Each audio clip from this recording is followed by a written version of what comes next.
Whew. All right.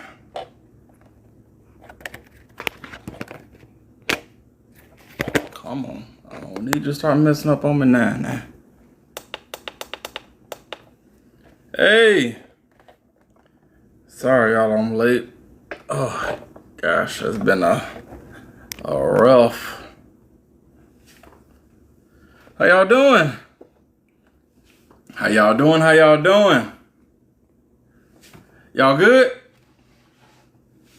I am glad y'all are. Come on in. Today's story is going to be a longer story. I don't have anything to drink because I didn't realize that wine freezes. I thought that wine just like regular liquor and it don't freeze. But apparently I'm stupid. But that's fine. Happy Father's Day to your father. Sure, happy Father's Day to him.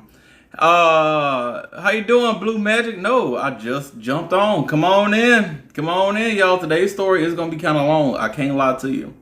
Today's story will probably going to be about an hour and a half. Pretty hard. Stop playing with me. You know, I'm at that age now. I'm at that age. It's about time. Hey. Come on in. Sit down. How you doing, Lydia? Alcohol doesn't stay frozen long. Well, it's probably going to still be... That thing is frozen solid. Did we just start? Yes, Steve is here. I hadn't even started yet. I just got on here. I got a little bit of a late start. So come on in. Sit down. How you doing, Tasha? Blue, you are on time today. How you doing, Lauren? Sorry, y'all, I wasn't here last week. I actually had a funeral to go to. It wasn't anybody that I knew. It was a friend of mine. Her family member had passed, so I went there for just for support on that. They weren't even super close, but I was like, support your friends. Lauren, oh, I'm sorry, damn, I'm early. You sure is early. Apiling, is that how you know it? Pronounce it? Sorry, I don't know how to pronounce it. Come on, y'all, sit down, get in. Get your drinks, get your food, get your whatever it is. Today we're going to be here. We're going to be talking about a story. Look, I literally had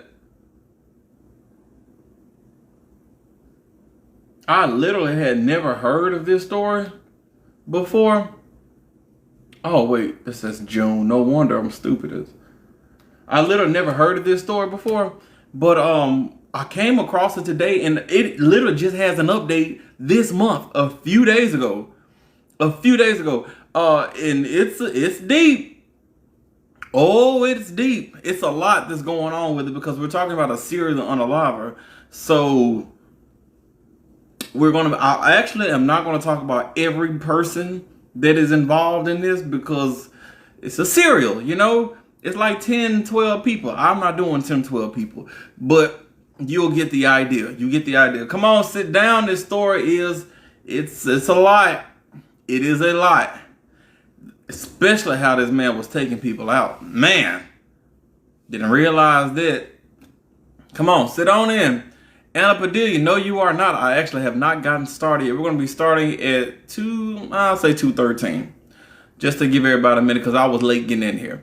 So come on in, grab your snacks. If this is your first time, my name is Trey and I talk about true crime. We talk about murders and death and stuff like that. So today is your day. If you like true crime documentaries and if you are not a serious person, this is the live for you because I actually don't enjoy true crime documentaries. There's something weird about me. I don't at all. Like I've never watched this stuff, but I do watch certain people that do it, like Mr. Ballin and a few other people. But as far as like just watching like crime TV, I don't do that shit. But today we're going to be talking about something, and it's interesting. It's interesting. Come on in, sit down. Thank you, Stevie, for that finger heart. Finger heart. Oh, that thing right there. Thank you for that. Thank you. What's up, Darlisha? How you doing? Paige, hey, what's happening? What you doing around here? You come here often? Wait, I gotta say it like I meet you at the bar. Hey, you come here often? Wait, was that good? Let me try it again. Do you come here? Oh, wait. No, I gotta see her. Hey, little lady. Man, I don't know how to flirt. I'm terrible. But y'all, that's my friend Paige with Real Cool in School. How you doing? How you doing? How you doing? Don't scare. No, she know me. She know me. She knows me very, very well. But at the end of this, you guys, I am going to try this thing. It's going to take just a few seconds, but I've heard people be like, you've been digging in your ass, but they say it like different ways. So I'm going to try that at the end of this live. I don't know. It just seems fun. Did you buy your big rig? Yes, I have. I have it. It's out there and it's doing its thing. It's doing its thing. It's been a lot, but we got it there. All right, y'all. It is 2:13. It is time to get started. For those of y'all who are just joining, if you've never been here before, my name is Trey. Once again, I talk about crime, and it's Sunday, so we're going to talk about some murder, some death today. Okay. Today's story, we're talking about a serial K-word, a serial unaliver, and so we got a lot to cover. It's a lot to cover. It's brutal. It's a little gory. I don't really know what else to say outside of that. It's yeah. So, yeah, where y'all at right now? Where y'all at right now?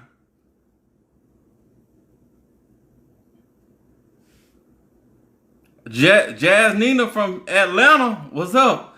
Blue from Houston, Trinae from Atlanta, oh, got a couple of you. Prince from Houston, Joe Livy, oh wait, it moved. Clarissa from Detroit. Dr. Dick says, didn't you, wait, it moved, I can't find it. Family Guy Lover says Texas, I love Family Guy. Ray says New Jersey. Miss Chandler Bong says Cape Town, South Africa. Cape Town? What's happening? What's happening? Daytona Beach. I will be in Daytona Beach later this year. Cam Graham says New York. Cake Lady says Mississippi. What's happening?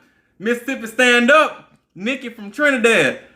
If I'm West Indies, does that mean that I'm from my ancestors from Trinidad? I think. I don't know. I should know my geography better. Izzy says Cleveland. The boss says, hey Alan, what's up, the boss? I see Tanya from Louisiana. I see LaTwin say There's a couple of y'all that I'm not gonna read none of y'all shit no more. Cause y'all are some filthy liars. You know, good doggone well, you ain't from no doggone Brazil. Blue Magic says Ohio. Wait, it's moving too quick. Joyce says Way Beach, Florida. What's happening?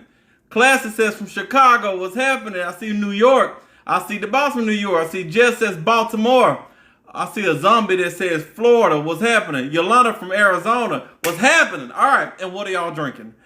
I had some grape juice, if you know what I mean, but I put it in the freezer and I didn't realize that grape juice freezes. So I only got water. Damn. Water today. I see Trinae got cut water. What is up with y'all in cut water? What is up with that? Just the Best says whiskey.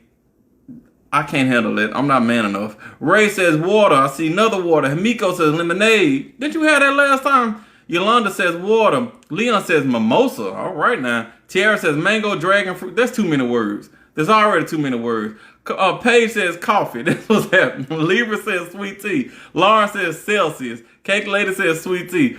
Candy got pina colada. Jocelyn got orange juice. Chronic got mimosa. Liquid IV and coffee. All right. Good. All right, y'all. Today we're about to go ahead and get started. We're going to be talking about the Gilgo Beach serial killings. Has anyone heard of this? The Gilgo Beach serial unalivings. Maybe, because there's a recent update literally just a few days ago.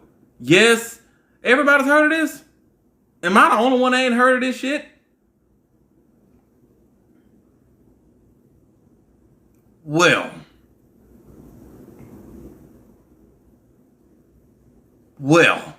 all right. Somebody said sugar-free sweets. Baby, we passed that now. we passed that. We passed that. All right. Since y'all know everything, you got your fucking degrees and you know everything, I guess I can't tell you shit. And you know what's crazy? I actually was going to do another story that I actually got most of it done. And it's about, I'm going to do it next week. I'm still going to make a video about it for this week. But the next story for next week, for those of y'all who are interested, we're going to be talking about the only whore in American history that has a national monument. And when I say a whore, I mean she was literally an ex-worker. She sold coochie, and she has a national monument. And I was like, wow, that coochie really, it did the thing. It did the thing. So like, yeah, next week we're going to be talking about her, you know. So this week we're going to be talking about Gilgo beef cereal unalive. And so before we get started, I want to thank you guys for being here again. We have right at 22,000 likes. Awesome. Y'all know the goal is 200,000 per story. I mean, you don't stop when you get there, but that is the goal. And also 200 shares at least. So let's go ahead and get the shares and reposts going. I thank you guys for going. Thank you guys. Those are free ways to help the boy out. Also, gifts are fun as well. I see you guys have shared. Give me some gifts. Love it. Now let's keep going. Let's start. Okay. November of 1993. We got to go back. This is 33 years ago, almost. It's 32 years and some change. There were a couple of hunters. They was out. It was hunting season. They out there hunting, and this is in Long Island. So I looked it up. The weather at this time of the year is generally chilly, crisp, with about 45 degrees during the daytime, about 30 something degrees at night. So it's pretty chill, and these hunters, they were out there, they got their guns, and they just, walking around looking for deer or whatever that they got, right? So they're in this wooded areas near North Sea, Long Island. That's where they are. And North Sea, just for you guys to know, is about 60 miles from Gilgo Beach. Okay? We're talking about Gilgo Beach, but we're over here now. So while they were out, they started looking around, and they spotted something in the woods, and they're like, hey man, you see that over there? So this man over here, he was like, that looks like a buck. And they was like, oh, it could be a buck. So they go walking towards this thing to figure out what it was. So they got them things ready, and they walking up trying to be careful to make sure they don't scare it off, right? They show up, okay?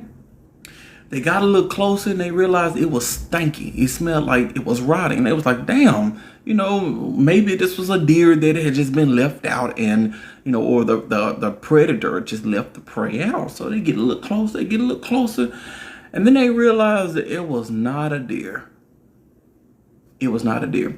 Lying in front of the hunters was the body of a woman. Okay? So now this woman, she stank. It's been, obviously, she's rotten, right? Now this woman, even though she's started the decaying process, she's not too far gone. She's actually only recently been listed as missing. Okay? The hunters, they get their phones. They call 911. Okay. Now this is in 1993, so I think they actually went to a phone to call, maybe like a payphone or something, but they did eventually end up calling 911. All right. So the police, they came out there, and they quickly started their investigation. The victim, the woman that was laying down, she was quickly identified. Her name was Sandra Costilla. All right. Sandra Costilla. She has a very similar name to someone else in this story. But don't get the names confused. This is Sandra Costilla. All right, so she's laid out like this. She's. I guess I'm sweating a little bit. She's like, get my arm down, okay? She was laying on her back with her arms outstretched over her head. Her legs were spread apart. Her shirt was pulled over her torso, so the girls were hanging out. The girls were out. She was covered. Her legs were, whatever. She had multiple sharp objects, punctures to her face and all over her body. So this girl, it was bad. Whatever happened to her was bad. So the police, they secured the scene, and eventually they got the body of Sandra to a forensic scientist. Y'all following me so far? I know I just got started, but I see a lot of people just jumped up in here. Y'all following me? He posed her like that. We don't know who did it. Okay? All right. So they got a forensic scientist out there. Now, the forensic scientists, they're looking at this girl. She's frozen in that position. Thank you for that hat. No cap. She's frozen in position. But they start doing their investigation and, whatever they do, autopsy of this lady, right? And they were able to find 3 hairs on this woman, okay? Which I think is freaking impressive that you can get 3 hairs. And how they got it, they actually got like some tape. They put it on her shirt and they ripped off the tape and it was like hairs on the tape. That's how they got it. But 1 was from her right arm and 2 hairs were on her shirt. Now, 1 of the hairs that they found on her shirt was from a man, all right? The other one was from a woman. Okay, you following me? Man and a woman. All right. So the hairs were sent for a DNA testing, but keep in mind, y'all, this is in 1993. DNA is not what it is today. So they sent this shit out basically just to be like, what can you do in 1993? All right. If you didn't have like a direct match right there, they didn't have like a database of DNA like we have today, so they can just like run it up against. No, they only, and then back then, from my understanding, you needed a lot of DNA to like, because you had, once you tested it, I don't think it was usable again or something like that. I don't know. Don't quote me on that. But let's keep going. So they ran what they could, but they didn't have much to go off of, and so the DNA sat inside of the evidence for over a decade. And that's a long ass time. I want to pause, say Doris McHaffey Bailey says, I watched your life over 200 minutes. You sure did. That's what I'm talking about. Thank you for being here, Doris. I love you. Let's get married. All right, so let's move on a little bit. Now, while that evidence is sitting there for a decade, stuff is still happening, all right? That was 1993. Let's get to July of 2003, okay? Get to July of 2003. There is this person, okay? Now, this person wanted to remain anonymous. And when I say remain anonymous, in all the articles, we don't know if it's a man or a woman because they kept saying his/her. We don't know. It could have been a his and a her. We do not know at this point in time. But this anonymous person, I need a name. I really want a name for this. Give me a name. Choose if it's a man or a woman to give me a name. I need a name now. Tap and share. You don't love me more than I love you. Thank you, Tap and share, for that. And thank you, Doctor, for that. Susan, Pat, Buck, Chris, them, Gertrude, Sally, man, Jesse. You know what? Oh, wait, man, Jesse. Myron, Jeff. The name is Jeff.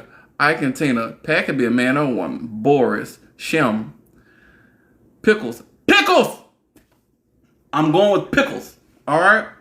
So, Pickles, whether it be a man or a woman, I don't know. Who. Drew is neutral. No. Shem. I'm not doing Shem. I'm going to say Pickles. All right? So, Pickles was walking their dog. So, Pickles and the dog were just walking around minding their business. I'm assuming Pickles is a woman. Is there a woman named Pickles? Off of Halsey Manor Road in Manorville, Suffolk County in New York. So she up in New York, or this person's up in New York with their dog. They running. And while they out, the dog wanted to take a shit. So the dog walks up to the grass, and Pickles is holding the leash of the dog, and the dog goes to the grass, sniffing around a little bit, gets in shitting position and starts shitting. Now, while the dog is shitting after it took a shit, it's, kind of playing around, and Pickles is like, all right now, bitch, come on. And before everything the dog came back, the dog started noticing something off in the distance, and so it caught Pickles' attention. Okay, so Pickles is now looking over at wherever this dog is running off to, and then they see what looks like a human body. So Pickles freaked the fuck out. Pickles runs and calls 911. I don't know if she got a cell phone or when got a phone, because this is only 2003. Not everybody had a cell phone in 2003. But Pickles called the police, right? I need y'all, if you have If you have a drink, take a sip. Take a sip of your drink. Let me know when you took a sip of your drink, because this is kind of, I'm going to try to describe this in the best way that I can without getting kicked off. Let me know when y'all took a sip. It's a little gruesome. Thank you, S. Will. Thank you, S. Will. Thank you for that cat. It's not the first time I've had a cat on my head. Anyway, so the police showed up, right? Police. They came, and Pickles over there screaming, like, look, over there.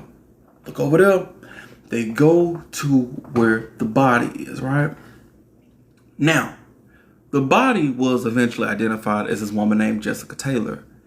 However, it took a minute for them to identify this body as Jessica Taylor, because she was laying on her back with her legs beneath her. I don't understand how you can be on your back with your legs underneath. Can anybody do that? Who can do that? Who can be on your back with your legs underneath you? Okay? But that's not the worst part.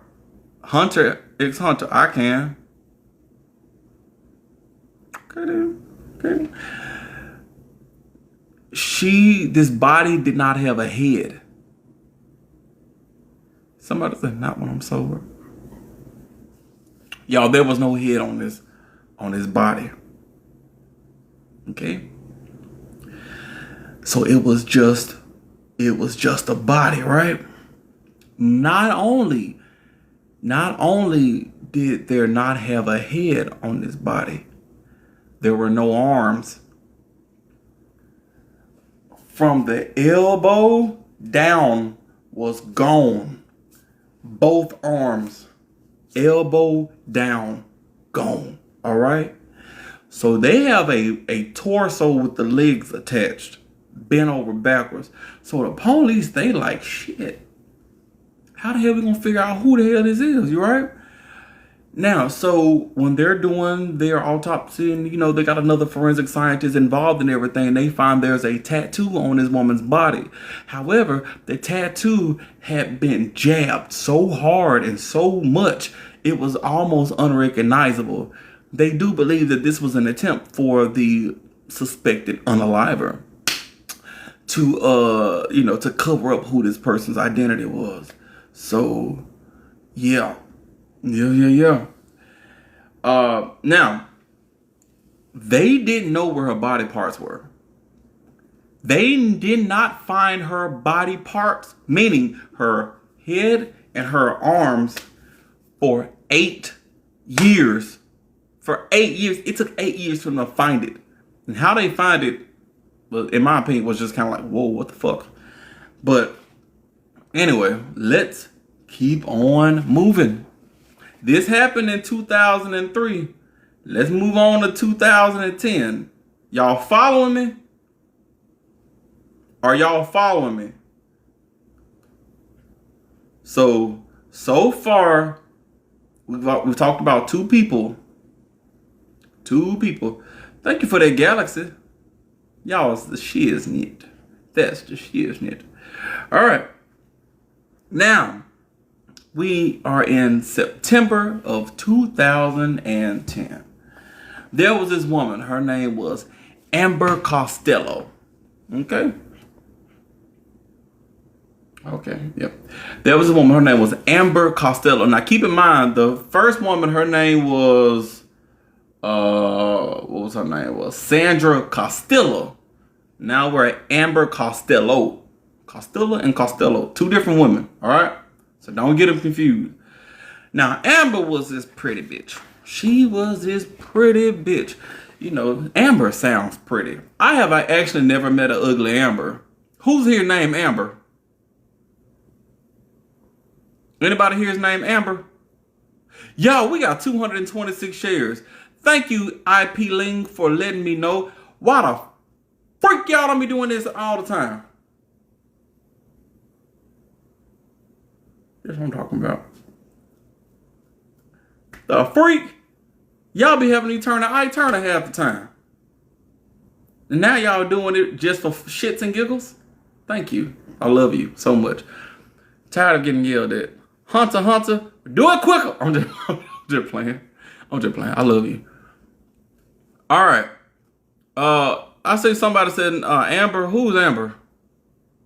Amber's me. Amber, I can't see your profile picture because I don't got my glasses on and it's really small, but you sound pretty. Let me see it. Amber from Teen Mom. I never seen this show. Shadow says my daughter. I'm pretty sure she's gorgeous. AB says me, and you. I'm pretty sure you pretty. Lauren says I'm lying. What you mean, Lauren? What you talking about? Ooh, put that tongue away. Let me stop reading these. What a red we talking about? What a red? What do you mean? My bonus daughter is, and she's beautiful. I bet she is. I was almost named Amber. All right. Amber Costello. So Amber is this real pretty woman, right? She's up there, and she lives in 1112 American Avenue in West Babylon, all right? So one day, this is September the 1st, 2010. So Amber, she's at phone. She's like, oh my gosh. I feel like that's how she talks. Like, oh my gosh, my titties are so fat and I'm so pretty. And boys love my cuckoo mama. She gets a phone call. So Amber answers the phone. She's like, well, actually it's a text, excuse me. So it's a text. So Answer's looking at it. And there's a couple of text messages that come through. Now the text message came around 11:33 p.m. All right. So around 11:33 p.m., she gets a text message. Okay. The convo was short. This text message came from a burner phone. Okay, which later identified as a burner phone. And after a couple of, whatever, the police, they did eventually track where this burner phone pinged off towers that were somewhere else. And then later on that night, around 12, because it came through at 11:33, around 12:05, all of a sudden, the burner phone is pinging off of towers near West Babylon. Okay? Obviously, this person was coming to meet her because Amber is a coochie seller. Now, if I haven't told you before, most of the women that I've talked about, or actually no, not most, just about all the women that I've talked about so far are all coochie sellers. Ex-workers, hoes. Y'all get it? So this is another one. Yeah. But she's very pretty, all right? So she was obviously meeting up with this guy. They were arranging to do the exchange and stuff of that nature. So around 12:05, Amber's up inside her house off Babylon, whatever. She gets a knock at the door. All right. This is technically now September the 2nd. So the man knocks on the door. Amber, she opens the door, and this man walks in. He is described as a large white man, somewhere between 6'4" to 6'6", mid-40s. He has dark, bushy hair, big oval 1970s glasses. A lot of serial unalivers tend to have those glasses, like the Jeffrey Dahmer glasses thing. And they also said that he looked like an ogre. Now, we know who the person is.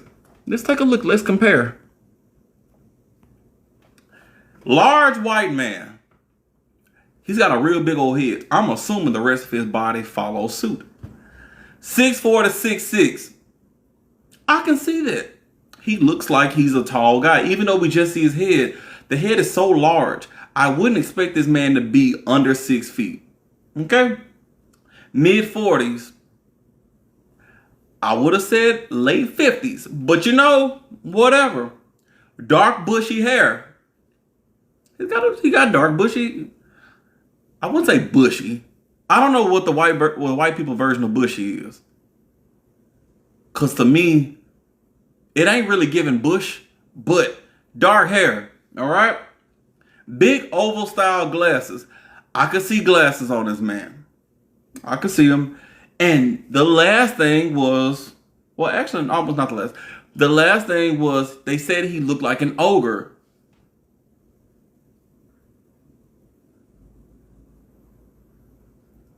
Do y'all see Shrek? If you put the ears on him, I would say an ogre. I think they did a pretty good. I think they did a really good description of this man. He looks, yeah.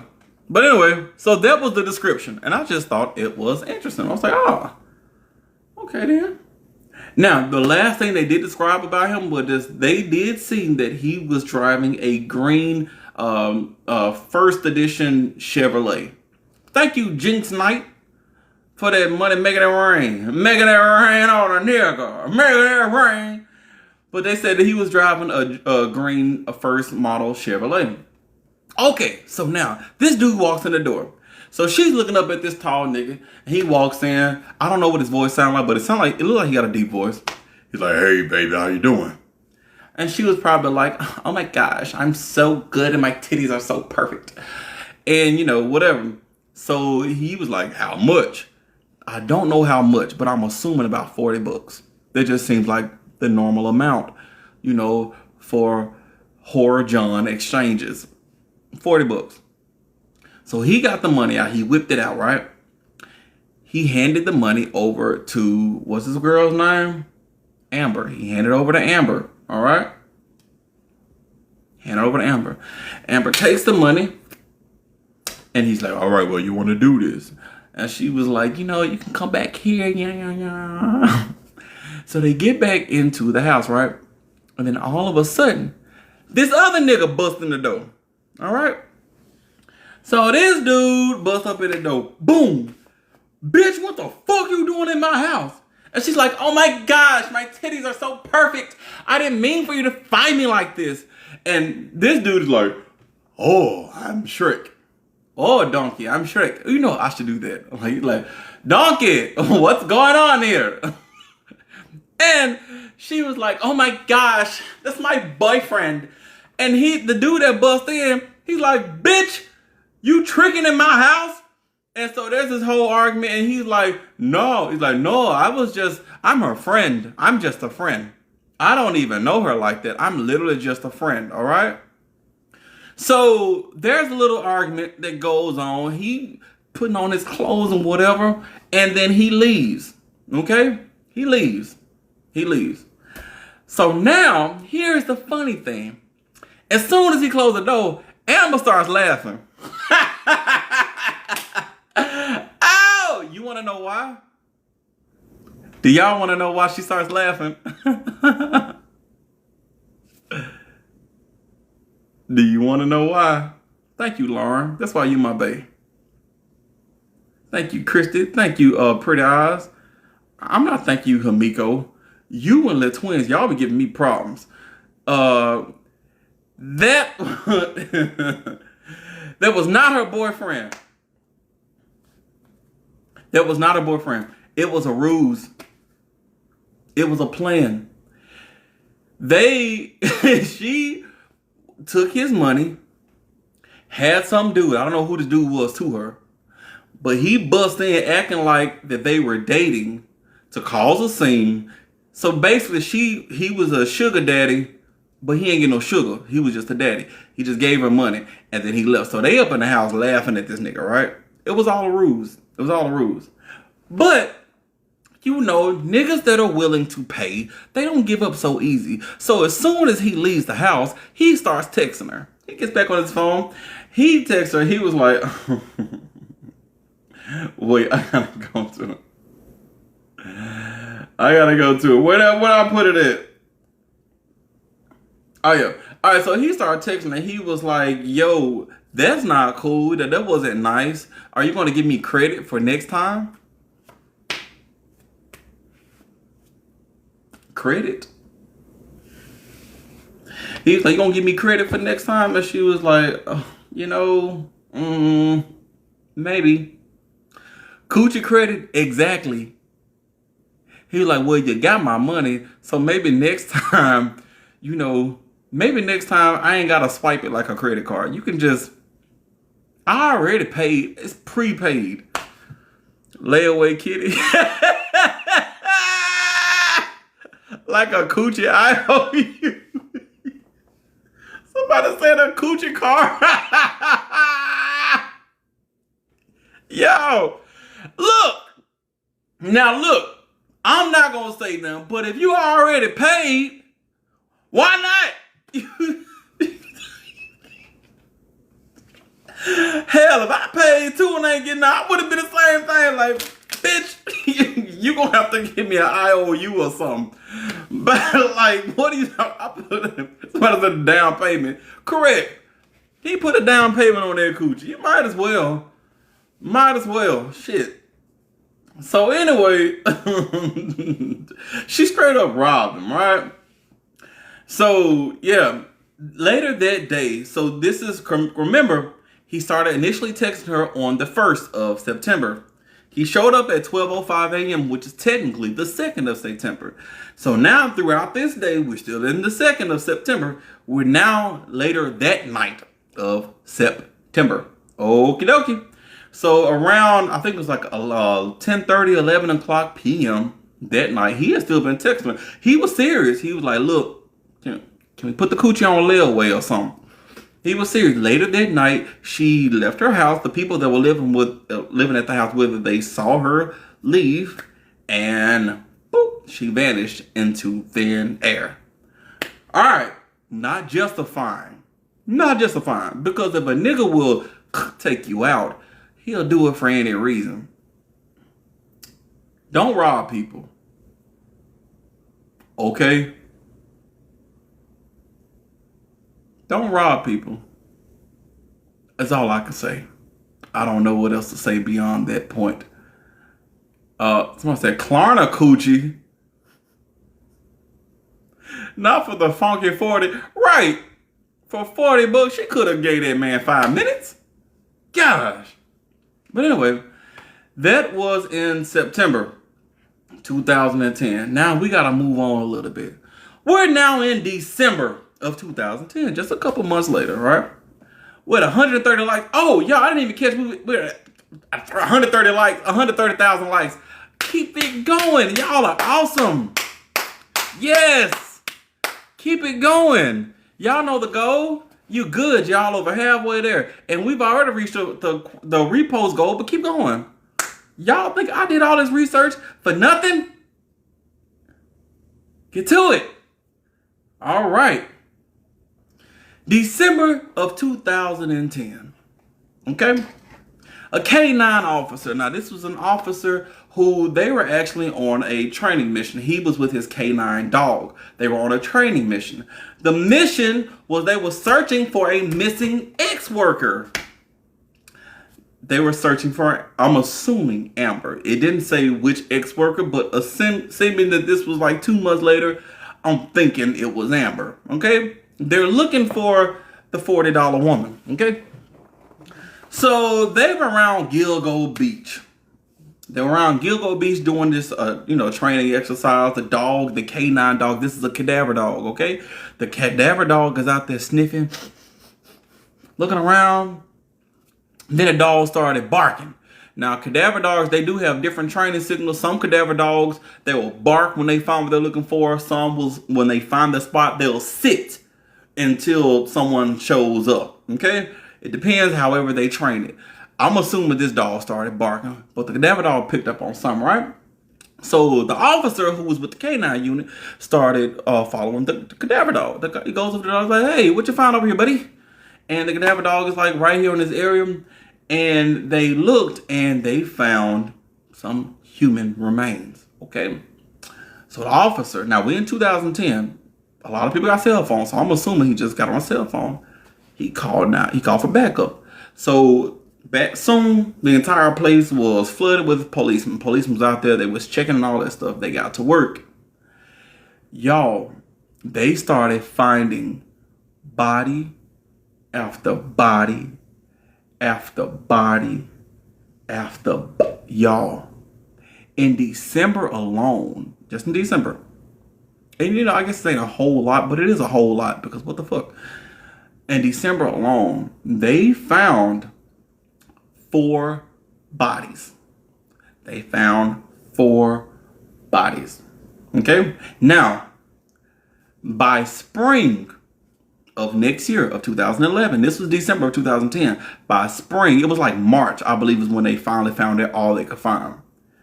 They found not 1, not 2, not 3, not 4, not 5, not 6, not 7, not 8, not 9, but 10 sets of bodies. 10. All right, so these were the remains of women. There was like 8 women. There was 1 man, and there was a toddler that was found. I thought 4. It was 4 in December. In December alone, they found 4, but by spring, they had found 10. Got it? So between January and like March, they found 6 more in the same area.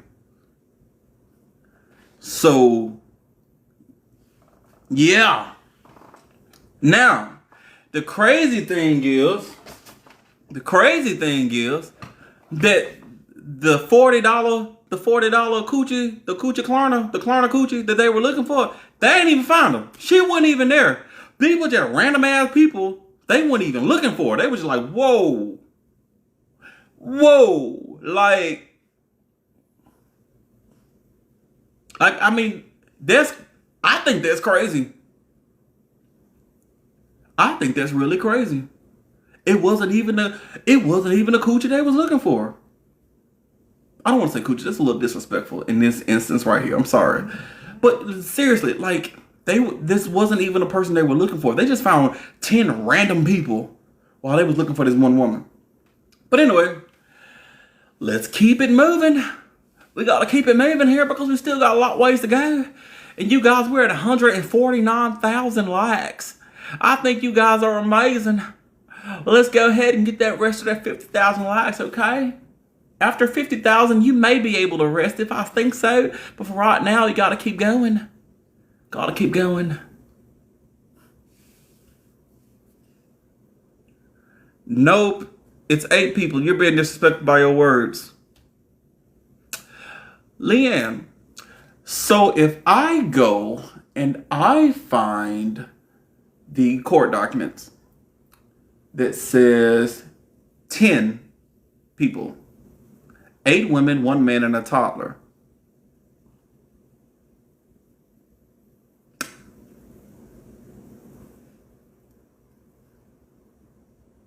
I don't know.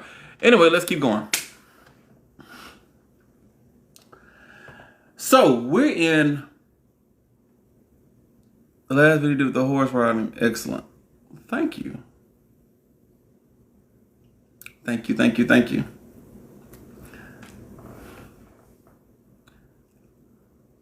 Where was this? This was Gilgo Beach, which is part of Long Island. So somewhere up north. All right, let's keep on going.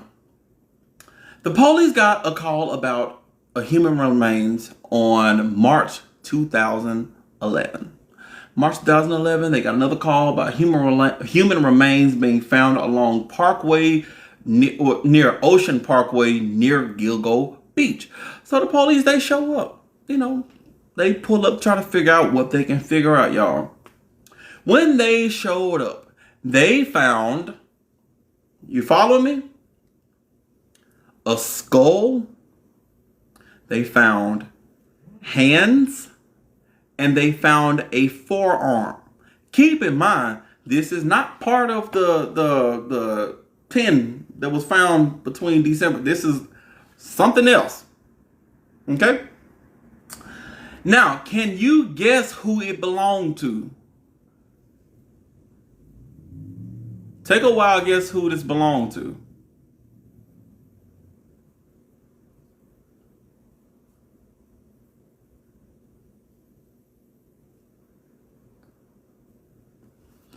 It's like playing a scavenger hunt.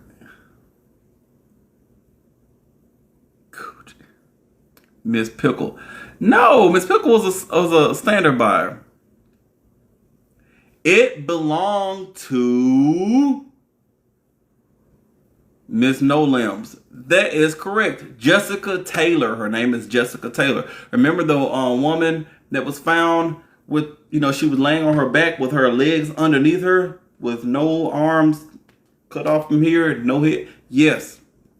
That is the lady that these belong to. All right. Now, if you want my honest, I guess they did DNA because I was trying to figure out, like, how the hell did you realize it belonged to her all those years ago? But I guess DNA is what they did. But yeah, it belongs to Jessica Taylor. They found him in 2011, March 2011. Okay? So now let's move forward a little bit more, you guys. We're now in 2014. DNA testing has come a long way. Long way. And the police decided to rehash some evidence to see what they could find. Okay? So, remember Sandra, which was the first lady, right? Sandra Costello, I think it was Costello. She had the 3 hairs that was found on her, right? Okay? They had got the DNA, and they started running it to see what they could find. They developed a unique mitochondrial DNA profile. I should have looked up what that is, but basically, I guess from just reading, it's tell you what the person may look like based on the mitochondrial markers. I guess you can tell if somebody's like white, black, tall, short, shit like that. I don't know. But they created a mitochondrial DNA profile based on the hairs. This is in 2014. Now, around August of 2014, they had a suspect already in mind. This is going to be the first time I pull up another picture. This dude right here. Let's introduce John Bitroff. Bitroff? I think that's how you pronounce it. Bitroff. So John, they got this, the evidence, they're running the evidence. They already have a suspect in mind. This is in 2014, right? Now, you may be wondering, who the hell is this guy? Where did he come from? Well, John was a convicted unaliver of 2 ex-workers, okay? And the way that he took out the 2 ex-workers was very similar to the other women and the other bodies that they had been finding over the years. So at this point in time, they were like, we think this nigga may have done it. We think he have done it. So they started looking into John, okay? So the 2 ex-workers that he had taken out, they were 31-year-old Rita Tangretti and 20-year-old Colleen McNamee. Now, these women were found in 1993 and 1994. They were so bad. That's how they actually, were deceased. Because he, boom, he took them out. Okay? So, yeah. The DNA was found on both of these women. And that's how they found out. But how did they find out that he had taken out those 2 ex-workers in 1993 and 1994? So I'm going to tell y'all right now, just my personal thoughts.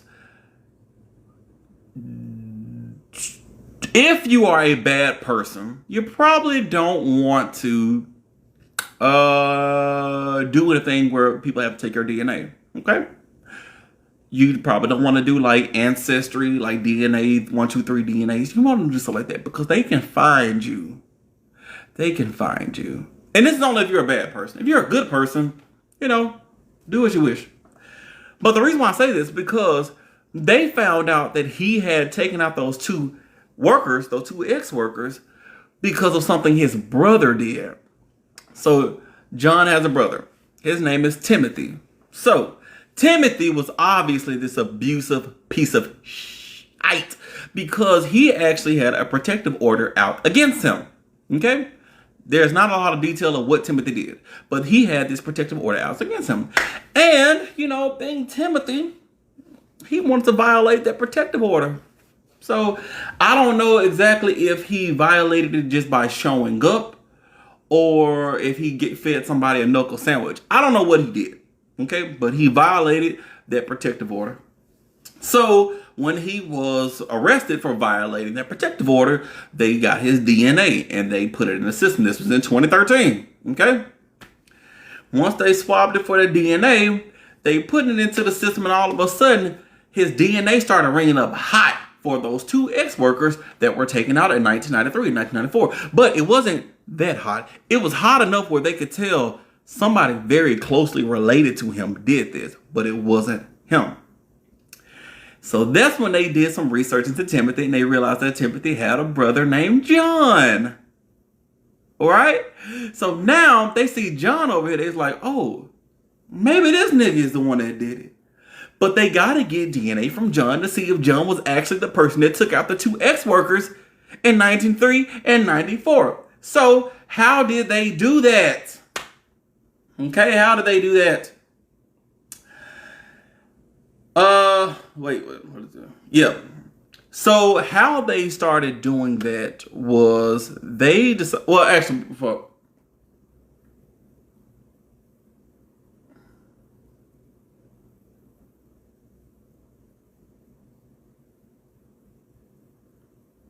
Okay, yeah.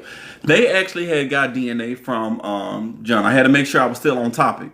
It's a lot of information, all right? And I'm telling y'all a lot of this without looking at the screen, so I got to make sure I'm on cue. Okay. So they actually had went through his trash. They got pizza crust. They had got, what else do they had got from this nigga? They got pizza crust. They had got, it was some bottles from in front of his house, I think it was that they had got. It was something like that. But they had got some DNA from him, and then they had put it through the system, and it rang that it was a match for the two women. So he was arrested. So now let's get back to 2014. Okay? So because of this, now this was in 2013. We're in 2014. Okay? In 2014, they're going after John. They're like, oh, these women that have been taken out are very similar to the two ex-workers that he had taken out in 1993 and 1994. So let's start checking him for that. So they got warrants to get this nigga. Okay. John had got a buccal swab, which is a mouth swab, so they could test it out. And they ran it from the hairs that were found on Sandra to his DNA that they had just gotten then. Okay. When they were done and they had got the mitochondrial profiles, compared them to each other, and he was not a match. Unfortunately, he was not a match. And actually, he was so much not a match that they just took him and all his immediate family out of the equation. Like, oh, well, he obviously couldn't have taken out these women because he ain't do the shit. So they put the hairs back into evidence, and the hairs set in evidence for another decade. I know, right? We're like 2 decades deep. Y'all, we're at 190,000 likes. Go ahead and clear that gap. Clear the gap. Clear the gap, y'all. We're at 190,000. Clear the gap. Tap that screen. Get the lights coming in. Linnea Moonbee, you just follow me? Little old me. That's what I'm talking about, Lenny, if this is your first time, obviously I think it is, I'm here every Sunday, and I'm going to talk shit about you and everybody on here every Sunday. Well, not really. I love you. But just get used to it, okay? Everybody welcome Lenny. Oh, Kelly. Kelly just joined. Rhonda just joined. Heidi. Everybody welcome all these people to the class. Welcome these people to the classroom. Thank you guys for being here. Who is that? Kay? Thank you for being here. Gap close. Yo, we hit 200,000 likes. That's what I am talking about. All right? That's what I'm talking about. Get this shit. Get this shit. All right? I love y'all. Thank you so much. Don't stop. Keep going. But you ain't got to go as hard. Let me finish the story now. All right. We got to move on to March of 2022. March 2022. There was a renewed investigation from a team that started earlier that year. In January of that year, they had started up a new team to try to figure out who in the hell had been doing all this stuff to all these women. Because at this point in time, they still ain't found out who it was. Okay, they still don't know who it was. He was ruled out as a suspect. They don't know who the hell else they got going on. I don't know. Now, they did a comprehensive review of the evidence that was given to them, and it led to discovery of a first-generation Chevrolet Avalanche. Who owned the first-generation Chevrolet Avalanche? Anybody remembers? I mean, his picture was up the first half of the thing. Shrek! Oi, donkey!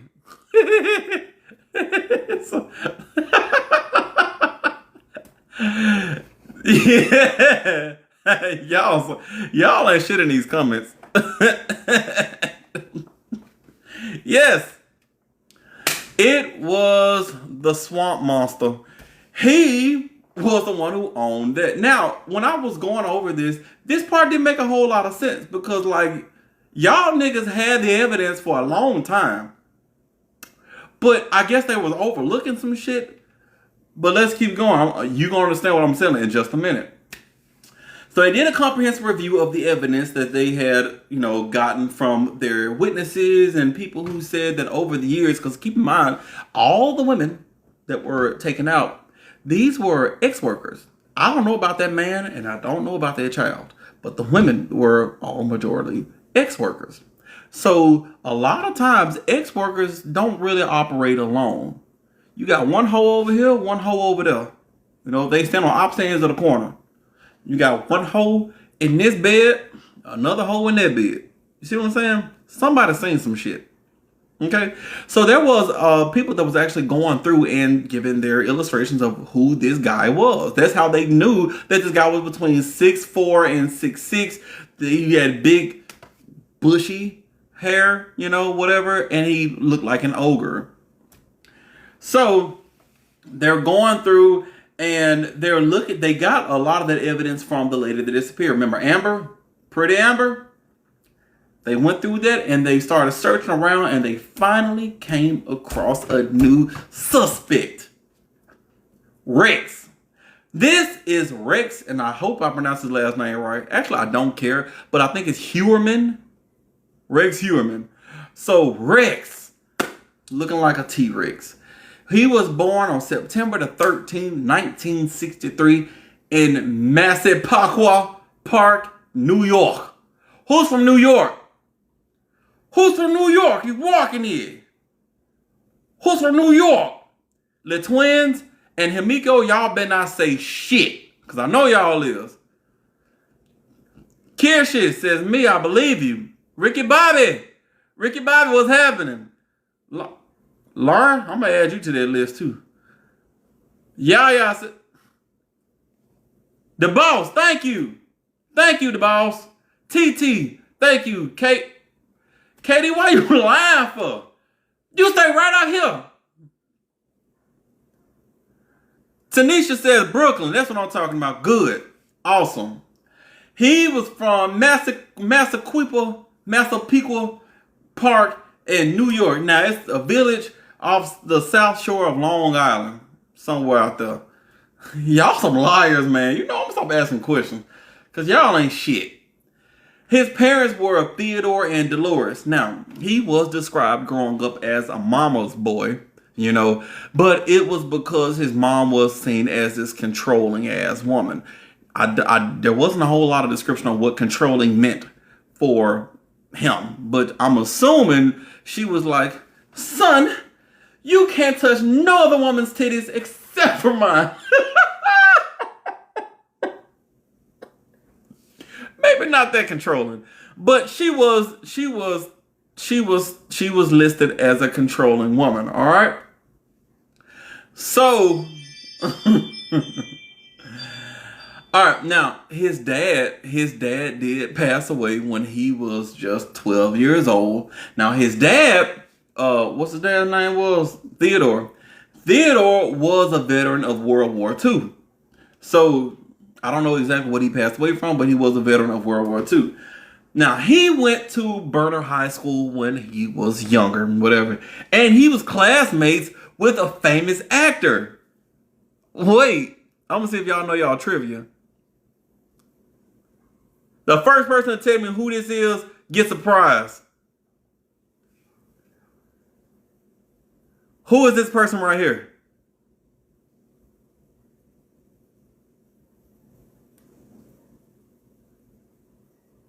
Somebody said a bald. A white man. A Baldwin. Yes, he is a Baldwin. That is very evident. But no one is telling what his first name is. I don't think anybody knows. It's not Alec. I thought it was Alec because them niggas look like twins. But it is William Baldwin. One of the Baldwin brothers. Okay? William Baldwin. He was in quite a few movies. I didn't recognize none of them. Okay? I didn't recognize none of them. So obviously he ain't that popular, but he is popular. So he was classmates with this guy right here. I just thought that was a little bit of fun trivia. Man.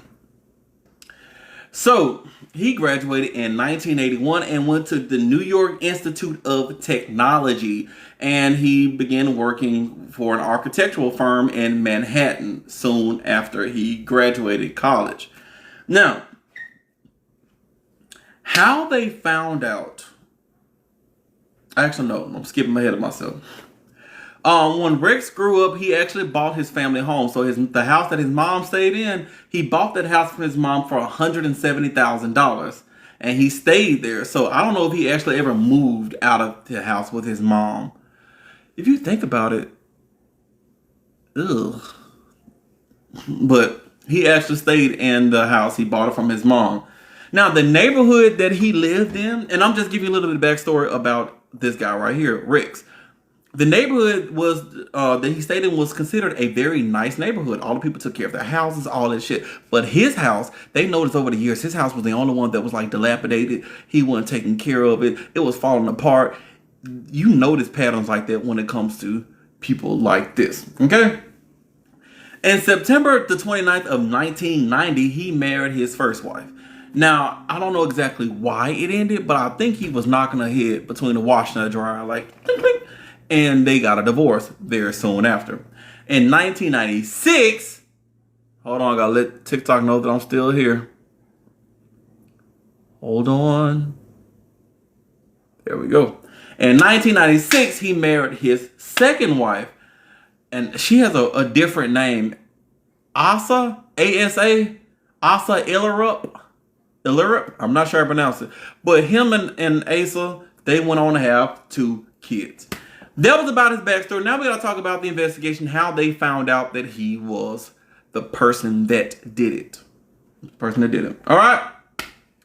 Investigation. So, now, they have an idea of who this guy is because of the witnesses who said, hey, this guy in this Chevrolet, this green Chevrolet who looks like Shrek or an ogre. You need to look for this guy, and they found the guy that kind of matches, a tall guy with, that matches all the description, whatever, right? All right. They checked phone records, okay? They checked phone records. The phone records showed a lot of shit, y'all. At least 3 of the victims that they found that he was in direct contact with the 3 victims. Okay? At least. Okay? Talking about phone to phone. They found his phone number in their phones, talking to him, whatever. They went through his... Thank you, S. Will, for them goats. They went through his email records. And they found his emails. He had been looking... He'd been looking for sadistic materials. He was looking at, I haven't used this term in a minute. Let me see if y'all remember. Dwarf videos. Y'all remember what dwarves mean? Little people? You following me? He had been looking up dwarf videos. He also, after he had been taking out the women, right? He had been Googling the news articles. He'd been looking up their family members, people when they posted stuff like online and shit like that. He would go and just read everything. And I believe he commented on a few of those people. Now, they needed DNA from him, so they started following him too. They went through his trash, they got some stuff from him, and then they matched it with some of the DNA as well. It was a match. It was a match.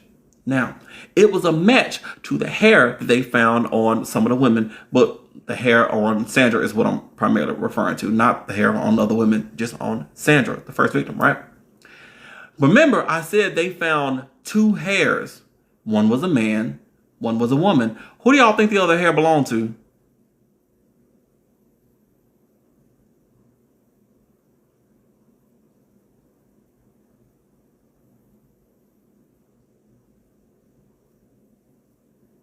Who do y'all think the other hair belonged to?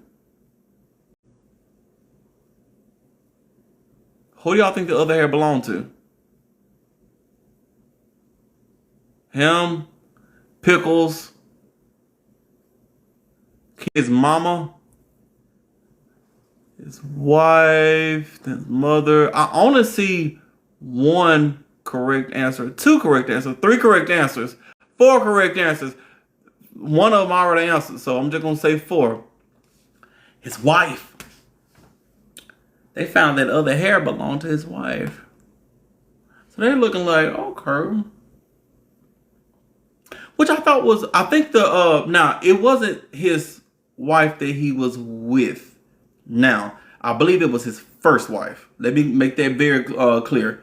It wasn't his immediate wife. It was his first wife that they found that the hair belonged to. So, let's keep it moving. Let's keep it moving. All right.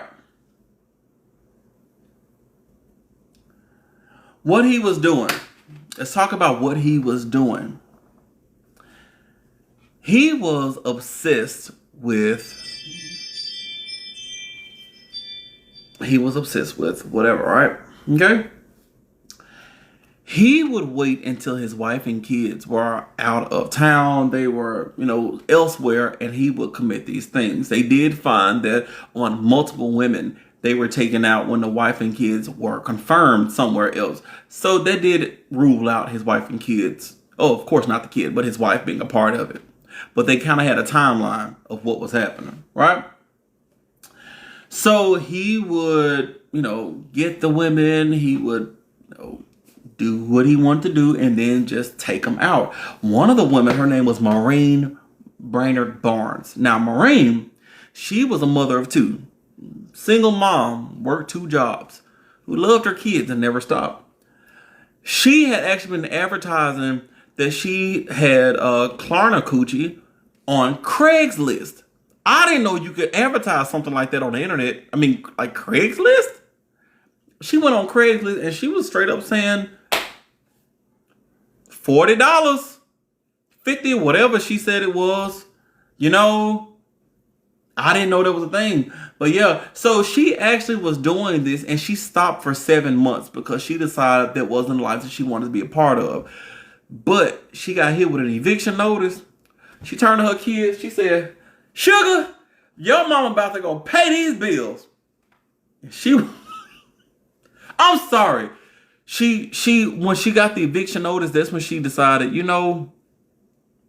was only about an hour of time, So she started back selling cooch over the internet. So and I hate that because y'all, she was out. She was out. Y'all, that's crazy. But she got back in and she came across Shrek. And that was the last she was seen, you guys. When they did find her, she was restrained with 3 leather belts. She was restrained with 3 leather belts when they found her body. Like, that's crazy. There was this other woman. Her name was Karen Vergata. She was another worker. And she was also found taken apart, dismembered, okay? Her legs were found years after they found the body. Years after they found the body, okay? Now, how they actually connected her to who she was, they did a DNA search in 2022, and they traced her back to her family. I'm talking about Karen. They did a DNA search of her DNA in 2022, and they were able to trace her back to her family. That's how they identified who she was. For the longest, they just identified her as Jane Doe. He was traced to about 10 or 11 other people and, a toddler, something like that. So now, let's get to July the 12th of 2009. I know I'm jumping back, but I'm jumping back because when I read this, y'all are not going to... I ain't never seen somebody do this. Thank you, Tammy, for following. Make sure you bring your ass here every Sunday. And we can do this shit all the time. In July 12th of 2009, y'all, one of the victims' name was Melissa Bartholomew. Thank you, Cool Nanu. Same shit. Next week. All right.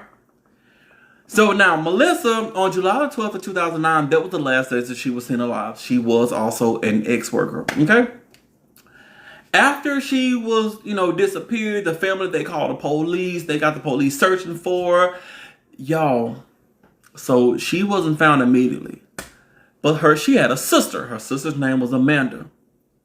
Amanda, it's days later, weeks later, whatever. And Amanda's sitting there, she's crying over her sister, and her phone starts ringing. She answers the phone because the phone, the thing is her sister, Melissa. So she answered the phone, Amanda, she answered the phone. She's like, Melissa, is that you? What's going on? Y'all, it was him. He was calling Amanda with Melissa's phone, the woman that he was mocking her. He started mocking her, y'all. And this wasn't a one-time thing. He did it over weeks.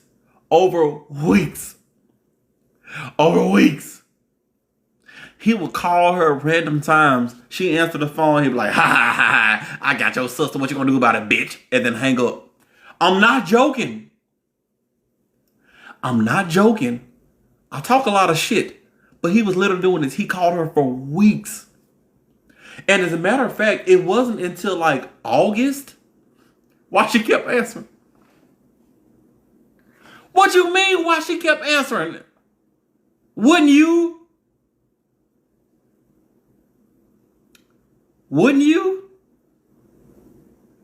No. Blocked? Y'all, what if you're trying to like trace a call or you need the police something? Every time they call, it can help the police. You telling me y'all seriously wouldn't answer the phone?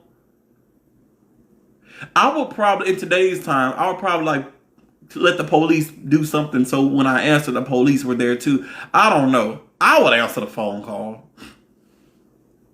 But anyway, so he kept calling her, and then around August of that year, that's when he finally told her. He called her. She answered the phone. Hello.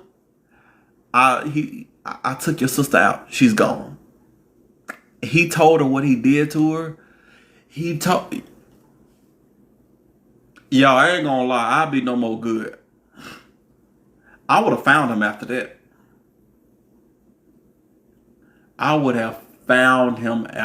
Y'all don't understand. I would have found him after that. Why would he do that? Because he was sadistic. Remember, he was looking up sadistic stuff on the interwebs, including dwarf videos. He was sadistic. I can't say this word, which is so weird. I can say he was a nigga, but I can't say he was the L word because it's gonna flag as me bullying and they're gonna take me off, which I think is dumb as hell. But yeah, the dude was a POS. He was a real piece of crap. Okay?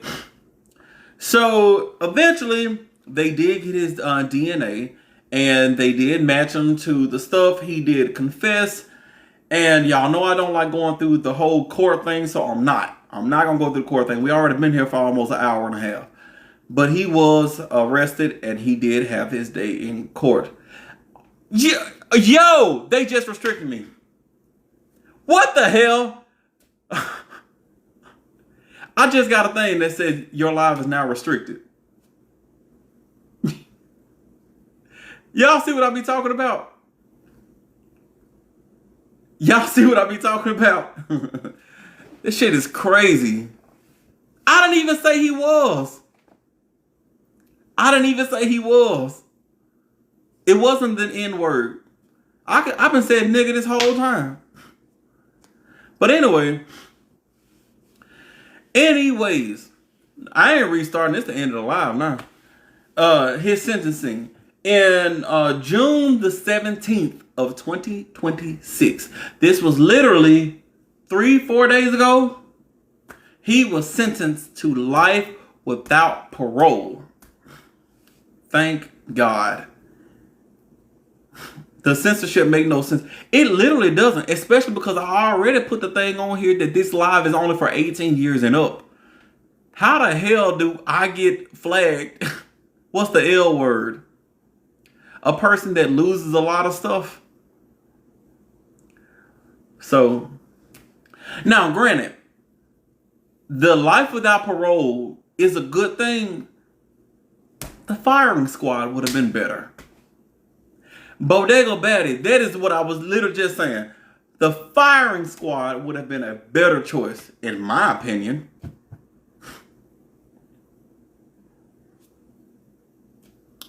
I mean,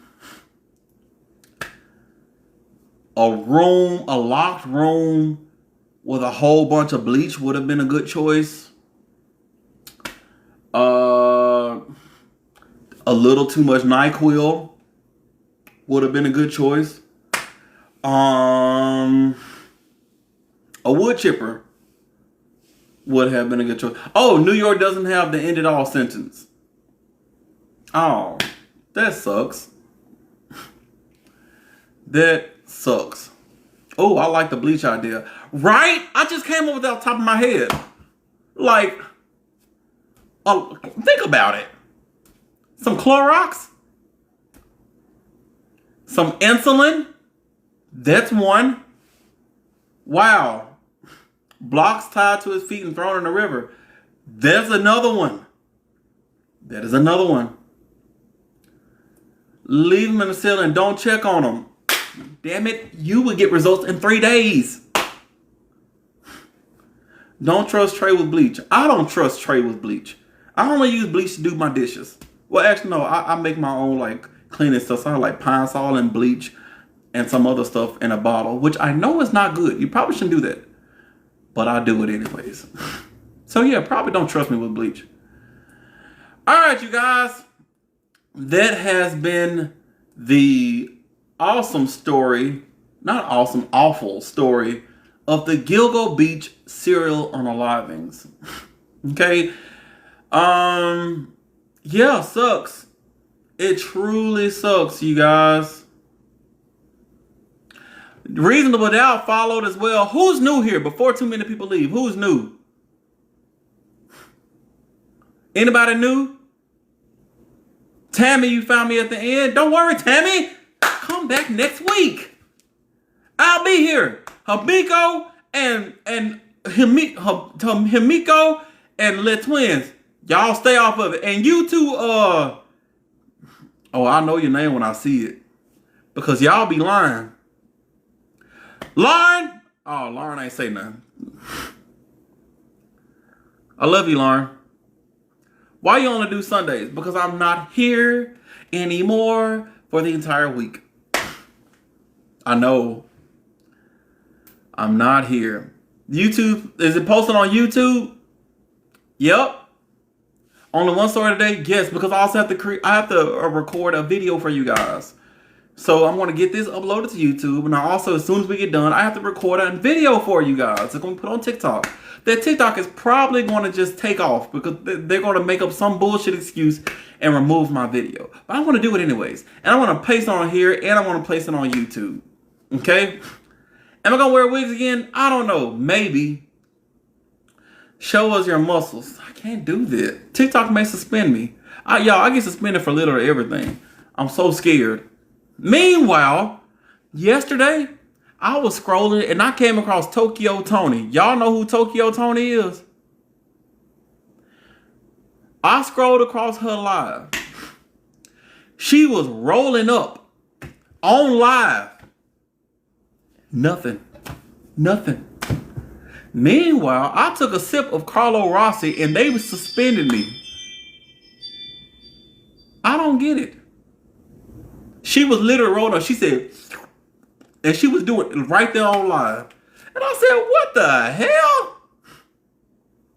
But anyway, yes, I'm here on 2 p.m. Central Standard Time because I am in Mississippi on Sundays. You guys, also, before you guys go, I'm still shooting and getting everything ready for season 4. I'm looking for your original stories. Email me in a story of your own to Alan the Storyteller at Gmail.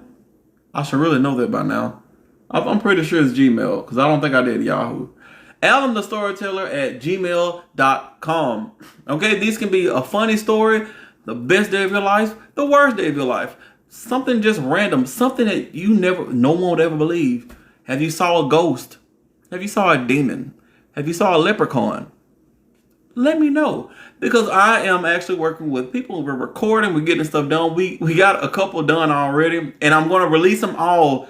I want to get a stack of them before I start releasing them. But like, yo, the shit is so funny.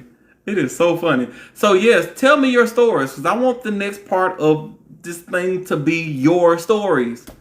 Okay? Tell me. What's the email? Alan the Storyteller at Gmail. I'm so glad you're still around. Me too, Dr. Dark Alley. I am glad. Is it wine? It is. It's a wine I've never tried before. And because I'm about to get off, I'm going to show it to you. They may suspend me, but I'm going to show it to you. Hold up. Stay right there. Oh my gosh. Y'all, it's all out. It's all out, people. Wait. Whoa. And by the way, there are entire channels on this app that have hundreds of thousands of followers, and all they do is this stuff right here. Like, this is their whole thing. But I get suspended for drinking it. But they can make it and drink it. I've never tried this before. So I was told by my friend that works at the local liquor store that this is actually pretty good. What kind of shoes do you have on? What y'all mean? I just got on some sneakers. I got on some sneakers. But anyway, all right, you guys. It is 3:31. All right, I'm gonna be here for about 10 more minutes. I'm going to do a couple of Am I the Assholes? Do y'all like when I do Am I the Asshole? What am I asking? I don't care. Reddit. We're gonna do just a couple. Y'all, we had 296,000 likes. What the fuck? Y'all are freaking awesome. Oh, I shouldn't be drinking. I said I wasn't gonna drink. Tammy, I love this live. Tammy, we love you too. The freak, show us. Lauren, I'm not gonna do it. I'm not gonna do it this time. Maybe. We'll see when I get done. I need to actually, what they call it? I need a cut, because I bulked, but I haven't cut. And so right now I look like a strong uncle. And I need to be daddy, but I look like uncle. And that's not bad. I can look like uncle. Okay? So now let me go to Am I the Asshole? All right. Y'all, we hit 300,000 likes. Y'all are amazing. That's what I'm talking about. That's what I'm talking about. I love y'all. I really do.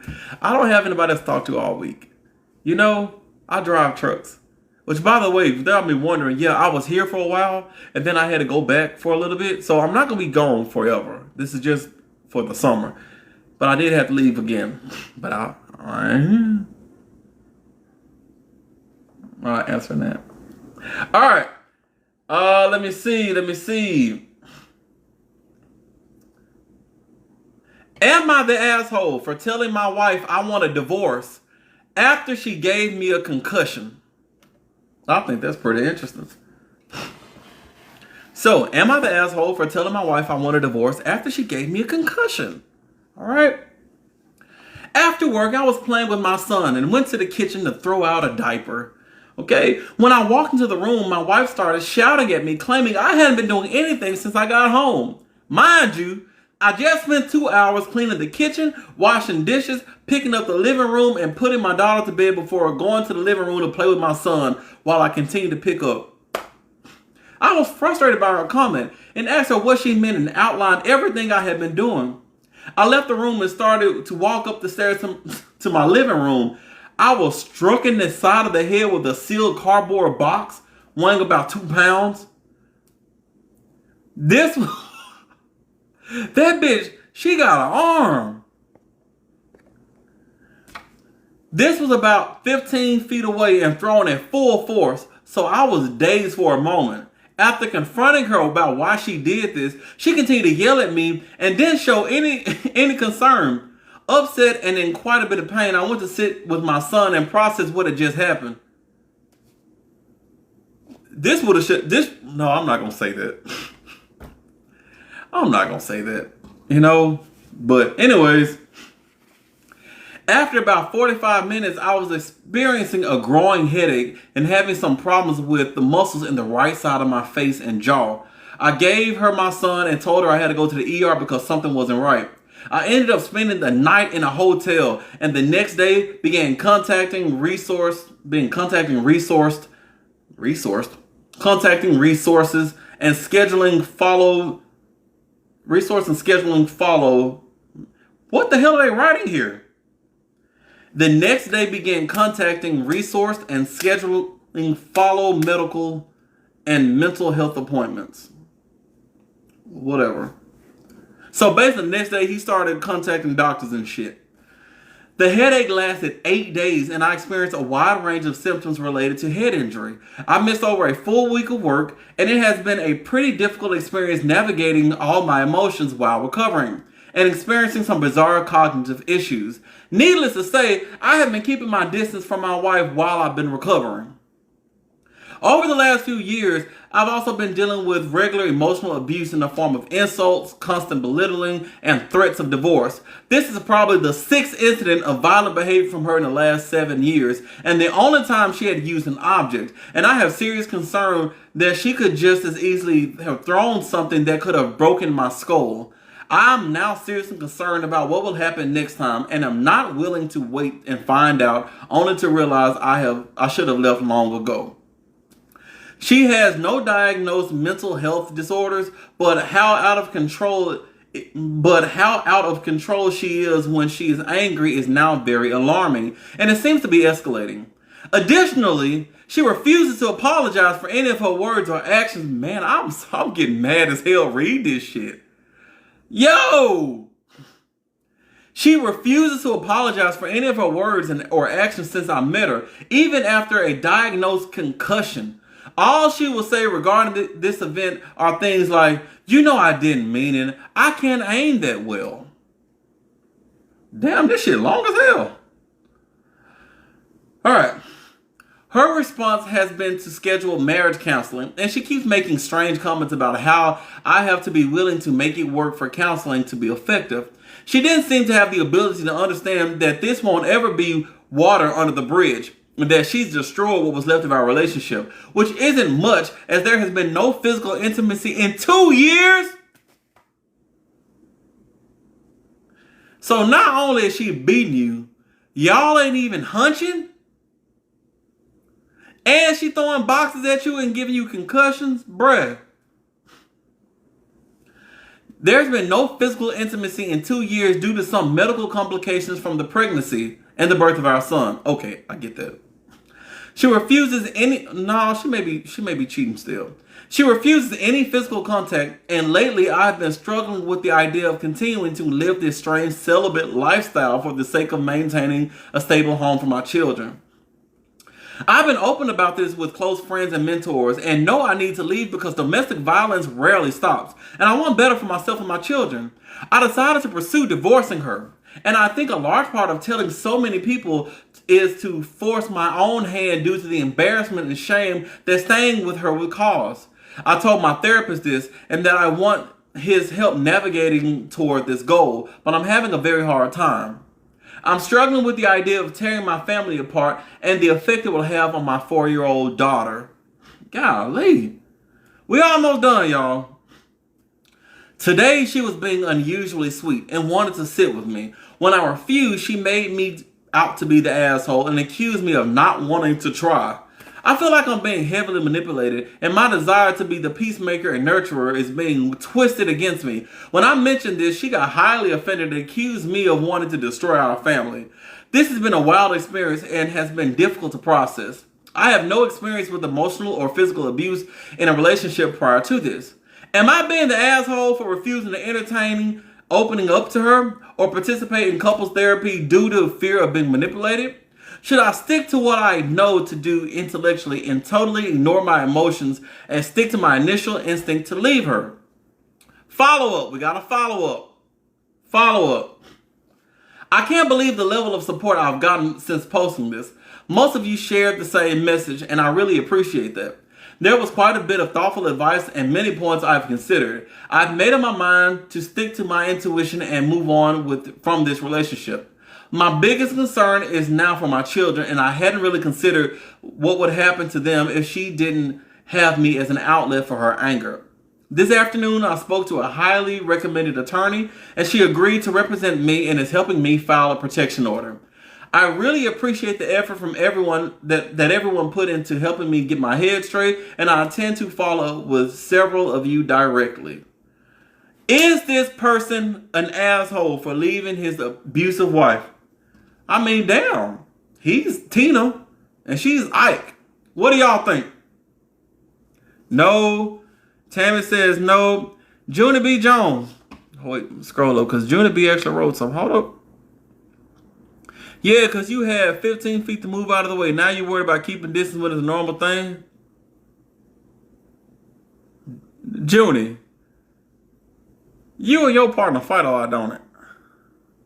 Y'all be knocking each other's ass up, don't it? Junie said, yeah, you the asshole.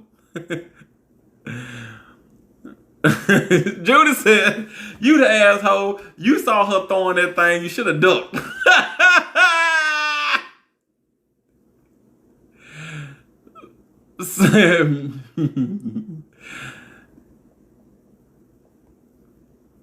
I fear Junie may be Ike in his relationship. I'm late, ain't it? Nope, I just got started. Rose, sit down. I ain't even said nothing yet. Celia said, beat him. Bob and weave. You should introduce her to Shrek. Y'all crazy. I'm gonna give the verdict asshole. Asshole. Asshole, asshole, asshole. Is Junie the wife? I bet Junie is.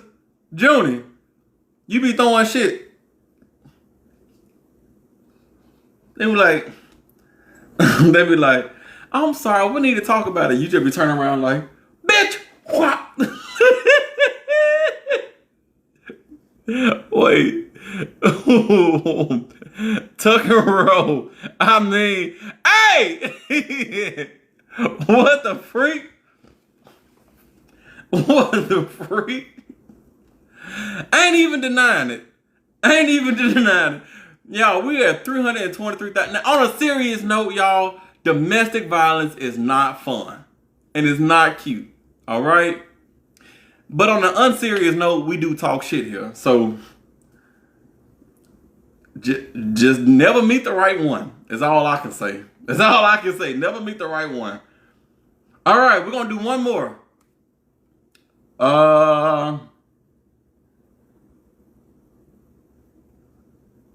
Ooh.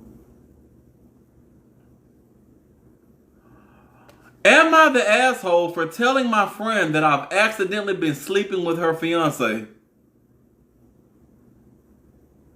Oh, well, we already did this one. Never mind. We already did that one. Hold on. Am I the asshole for not sleeping with my wife after she accused me of R-wording her? Accidentally. Y'all, we already did that one. Remember, it was a dude. He was at a bachelorette party and everybody was drunk and he was like, hey bitch, I've been sleeping with this guy, and it turned out that it was the girl's fiance. He didn't know because they never had it in pictures. Y'all remember that? We already did this. Cream. I was about to say cream me. What the fuck? Alright. So we're not going to do that. We're going to do, am I the asshole for not sleeping? For not sleeping with my wife after she accused me of R-wording.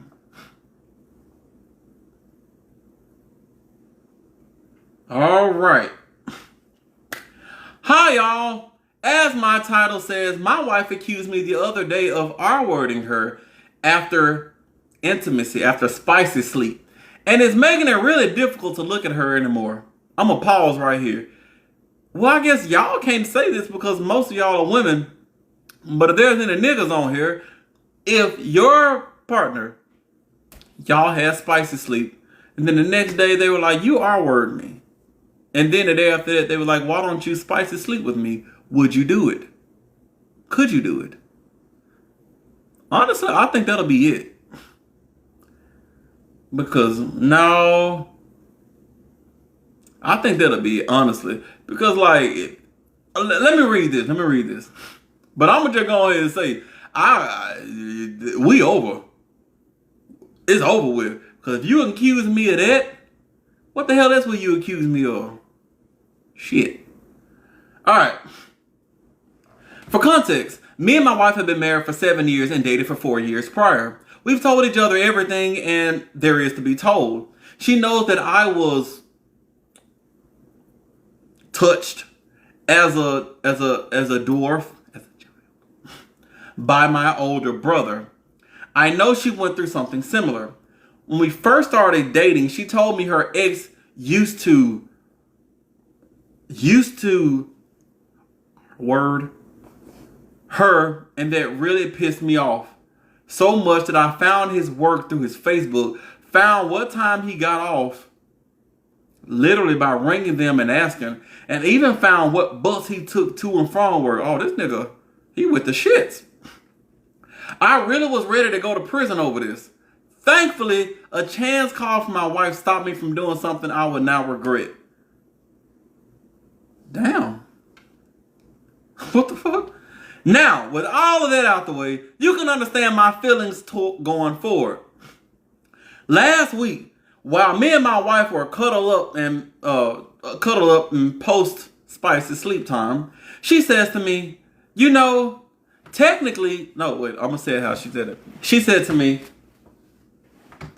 you know, technically,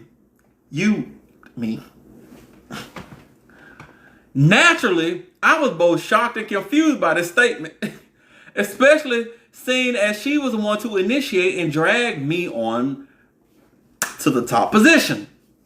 So I asked her what she meant, and she told me, well, I didn't actually want spicy sleep. I only did that because I knew you wanted it. This one sentence has me questioning our whole relationship. How many times has she done something like this in the past where she felt pressured into having spicy sleep without me even realizing it?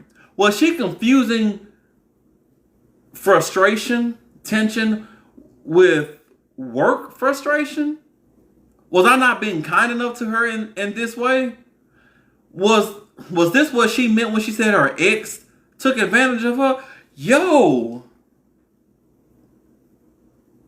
think about it. She said that her ex used to do it all the time.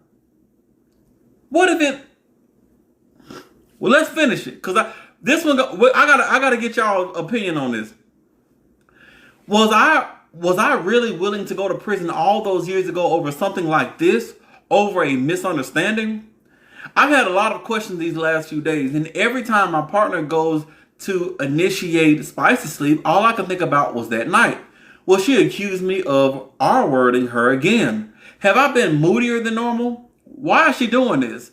Is it actually because she wants spicy sleep, or just another case of doing it because she thinks I want it? I mentioned my concerns to her and told her I don't feel comfortable with having spicy sleep with her because at the moment, after the accusations. But she tells me I'm overreacting and it should just take what's being offered. So am I overreacting and being called an asshole? Or are these feelings valid? P.S. I know this is a strange place to get validation from, but me and her shared the same friend group, and I've not exactly gotten any family I can trust to open up to about this. So I can only anonymously post here to vent and be judged. Yo! So, let me read some of y'all's questions. His feelings are valid. Anakai Kai. He and his wife initiated because Kitty needed to be stroked. Kitty needed to be purred.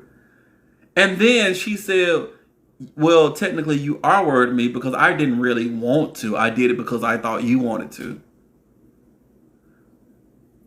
That is a very dangerous person to be around. Let me tell you that. That is a very, very dangerous person to be around. Like, Yolanda said divorce quickly before getting locked up. Honestly, I'm with it. She needs therapy. Yes, she does need therapy. Because, like, now, I'm going to tell you something. Because I know y'all remember the Me Too movement that came around a few years back, right? And everybody was defining what they were defining what our word meant. And I was always confused about one particular concept, because the concept was someone keeps asking you until you finally say yes, it's still considered our word. I know I'm a man, but don't you have autonomy of if you say yes or no? I can say the word no 1,000,000 times. Literally. If you say yes and give someone access, someone says that's coercion, it's still, I'm gonna be honest, I don't get, now granted, y'all see me, I don't beg, all right? I'm not finna be going back and say, hey, do you wanna, can I? I don't do that. You got one time to say no, and all right, I promise it will let you go. But just asking, I don't get it. Because if someone says yes, ask me something. Ask me to do something that I don't want to do. Ask me to do something I don't want to do. If you coerce something, it's still considered coercion is asking? That's what I'm trying to figure out, because I don't get that.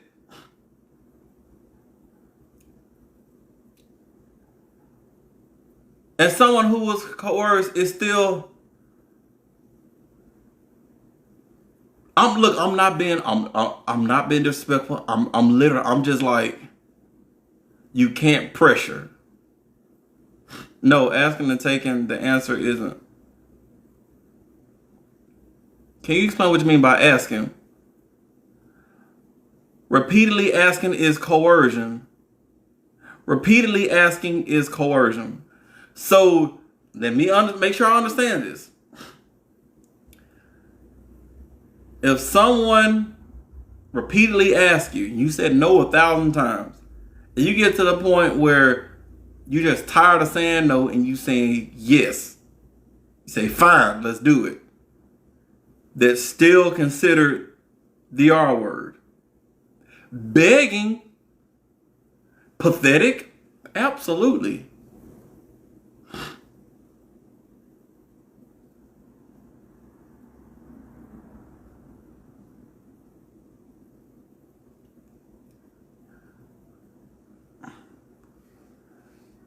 All I can tell y'all is trade on big. Trade on big. So I guess it's just a new concept to me because I'm sitting there, I was like, I don't get that at all. Manipulation. I still don't get how. And once again, this is not downplaying nobody's experience. It's nothing. Because I understand terrible things happen. I'm, a lot of you guys, terrible things have happened. And once again, I am speaking from a point of a man. I'm speaking from a point of a man. All right? Generally speaking, it comes from a man, so I get that. I just don't get it. But I'll respect your definitions.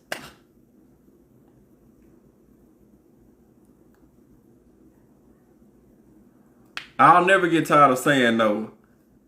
I don't see how you could. I'm a female and I don't get it either. I don't get it. But once again, I guess I know it's different for other people. And once again, I'm not trying to talk down or take out whatever.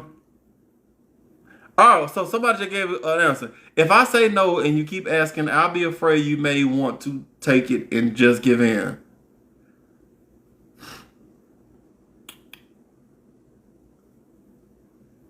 I get it. Give me some. Give me some. Oh shit. No, I'm not gonna do this shit. I was in my head that made more sense. But I mean, like, this is a discussion not for TikTok. Let me say that. This is discussion not for TikTok. I think I'm gonna just stop it right here, and I'm just gonna let the information that I just received. It's actually for this place. It ain't for me. Let me rephrase. It ain't for me on TikTok. You realize I get flagged and suspended and taken off for anything. I literally just got a violation of, about 20, 30 minutes ago, and I didn't even say the word. I put an L to my forehead, and I got a violation. So I can't. I'm a say. So, all right. So, anyways, as my opinion of this person, they are not the a-hole. Okay, they're not the a-hole. I think that the wife is potentially dangerous because if you think in your head that that's what it is, because I think that my question is when I think of it, the violent taketh by force is what the Bible says. That's what I think. Taketh by force. So like the wife, it wasn't forcefully taken. And as a matter of fact, she initiated it. I don't know.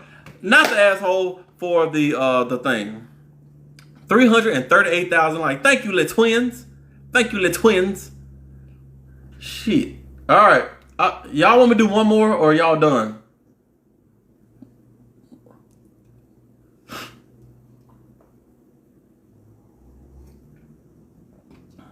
Big Roselle, you ain't missed shit. Sit down. One more. All right. Let's find one more good.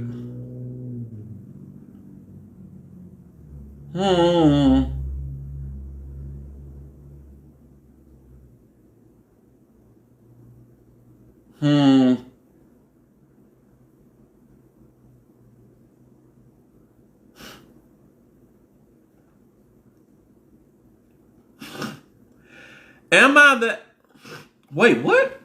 Am I the asshole for wanting to walk away from our marriage and the child we were raising? Am I the asshole for wanting to walk away from our marriage and the child we were raising after finding out the child is biologically my husband's.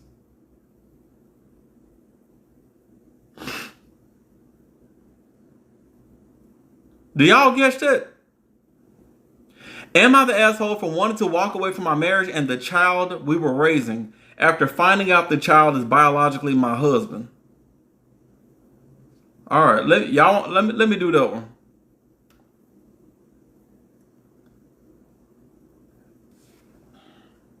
All right. There's a lot to this, and it's all newly revealed to me, so I'm still processing, and I'm sure I'll be all over the place. I'm so angry about this. My husband's sister adopted a child 4 years ago. She had talked before about being a single mom by choice, and when her friend had a child she didn't want to raise, she said it made sense to step in and offer, the grape juice. It made sense to step in and offer to become the baby's mom. Everyone was supportive and welcomed the child into the family. So my husband's sister adopted a child 4 years ago that her friend had but didn't want to raise. Okay? So, 2.5 years ago, my husband's sister was diagnosed with MS. She unfortunately declined rapidly and asked us to take in her child, and we agreed. We had not yet had children of our own at that point, which made it easier. We made sure she still spent time with her child, and she asked that we continue raising the child. And I'm saying the child to keep anonymity, no matter how bad she gets if she passed away. We agreed. My husband never acted weird around the child, never acted like he had some secret. He acted like an uncle willing to step in and raise his sister's child. Recently, his sister confessed to me that my husband was the biological father of the child. Oh, I thought this was going to go a whole nother direction. Woo! Wait. Maybe.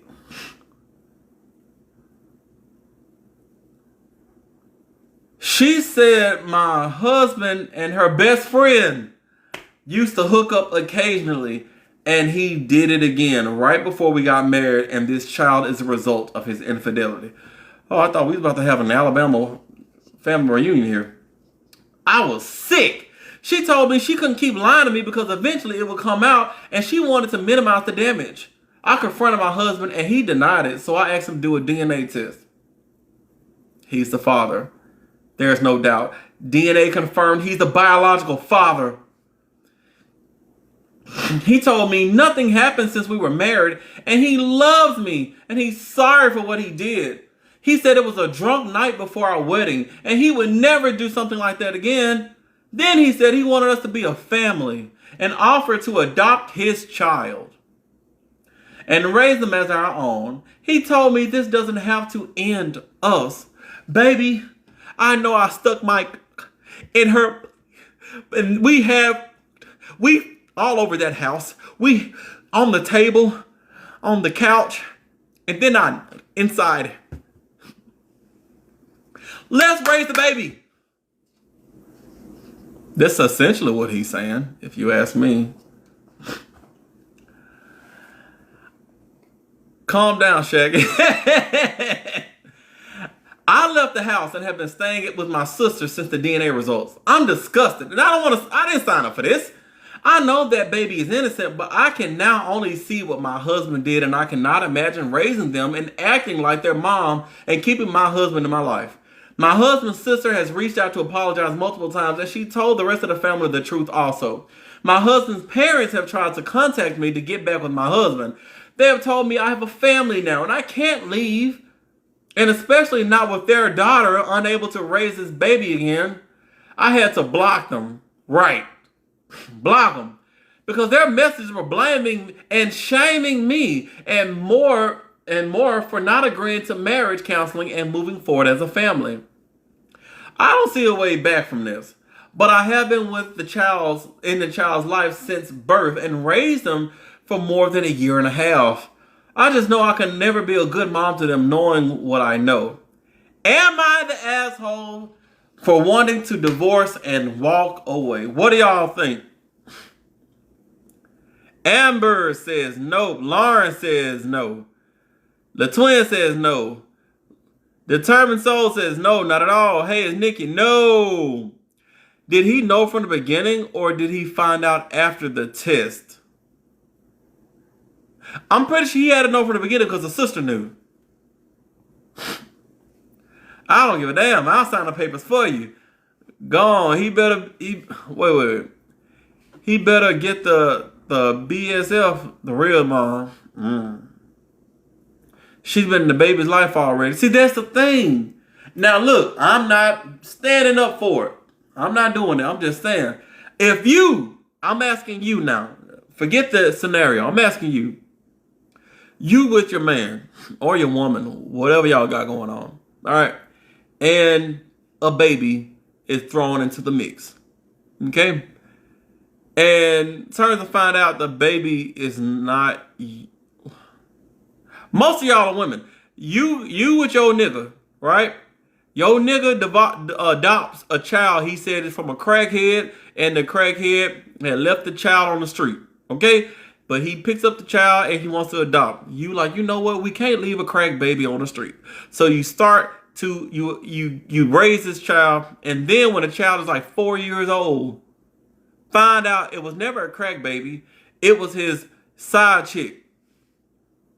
But you've been in the child life for like 4 years. All right, a year and a half. Let's say a year and a half. Damn. So even if you've attached to the child, I don't think y'all would actually do it. Big G, Little G said, fuck that FTK. I don't think y'all would actually do it. All right. So let's be for real. How many of y'all got kids? How many of y'all got kids? A bunch of y'all. Now, even though most likely the majority of you guys birth your own children, let's say in some random reality, you found out the baby ain't yours. Oh no, you found out.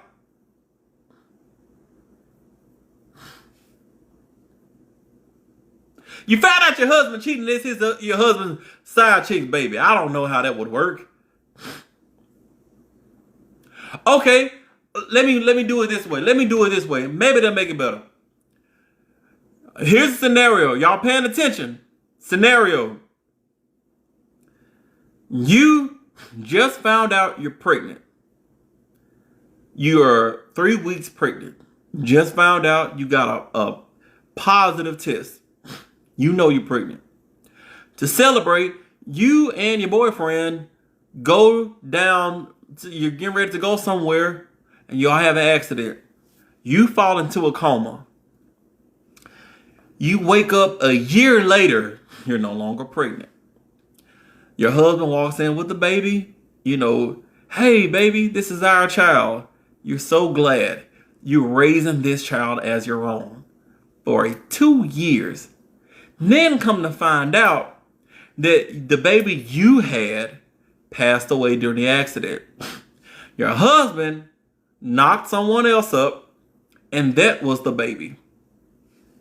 No! Same scenario!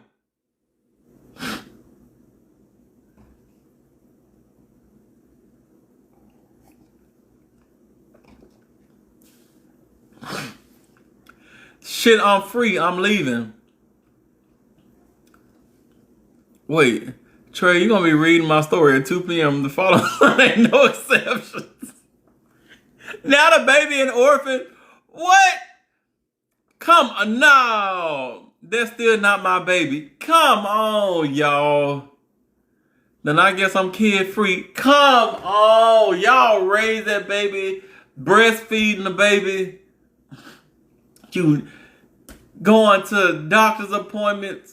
I don't believe y'all doing that. I think in the moment with clear heads, y'all are, man, I look like, change the hair up. I don't like that. I think in the moment with clear heads, y'all are thinking, I'm not doing that. But if it actually happened, I think the majority of y'all will probably stay. Later, Adam. See you next week. See you next week, the boss. Men walk away all the time, but niggas ain't shit. There's a difference. It's expensive outside. Is the bio mom around? No. Well, I'm gonna leave that out. I don't know. Nope. I can't either. Can't have one without the other. I ain't shit. I ain't shit either. Because the baby attached to me, I couldn't walk out. Hubby and I was. See, that's what I think. Yolanda has been talking since this whole time. Because the baby's in your life. She said she can't walk out. She was separated from the husband, but was still help raise the child. Because for long, that's your child. Now, let's say this. Let's take it a step further, because y'all are, like I'm saying, I think y'all are thinking right now in the context of now. Let's give it a little more time. Let's say instead of a year and a half, the child is 14. 14 years old. You raised this kid for 14 years and found out that it ain't even yours. What then? You just gonna say, well, bye. You ain't gonna do that. You ain't gonna do it. It's too late now. After 14 years, you can come visit auntie. It's your kid then. No, because that kid is still, because it don't matter what you know, you are that child's mom. So that child can't call you mom no more. They can't say, Mom, I love you. They can't say, I love you, Mom, no more. It's the same thing. It's the same thing. Just one is a little older than the other. I meant you would keep the kid.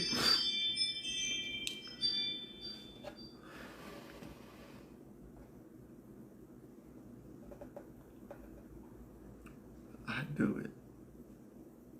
I'm cold. There's a difference. I'm a nigga. I'm very cold. It's very hard for me to like people. So if I found out as a baby, like within the first year, I probably would leave. After like 2-3 years, especially when the baby started talking, I'm gonna hate you for the rest of my life, but I ain't gonna leave the kid. Me personally, I don't think I would. We cold to my titty, keep my heart warm. We cold too, my titty keep my heart warm. Man, I don't know. Danny, you liked the live, but did you follow? Did you follow? Me and Niece, you liked the live, but did you follow? Lively, you liked the live, but did you follow? Guys leave even when it's theirs.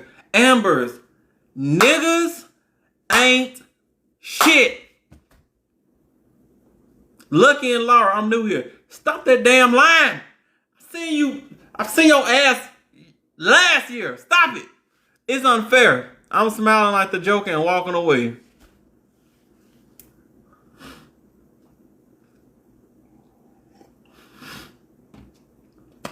Why is it her job to fix his family? It ain't her job. God, dog, this is really good. Yo, this is really god doggone good. It tastes like, man, I gotta tell her, she wasn't lying.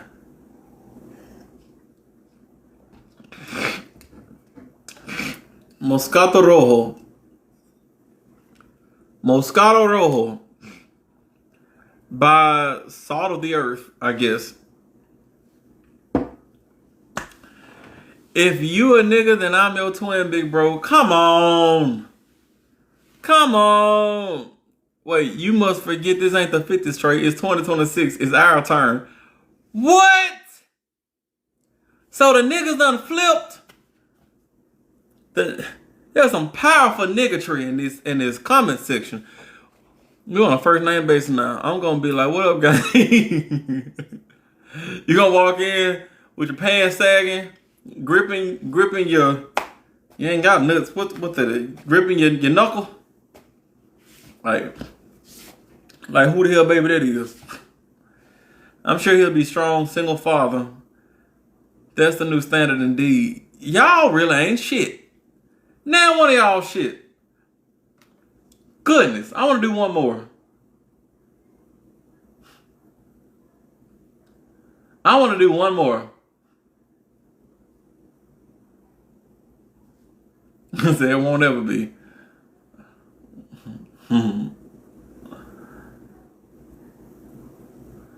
All right. Uh, huh.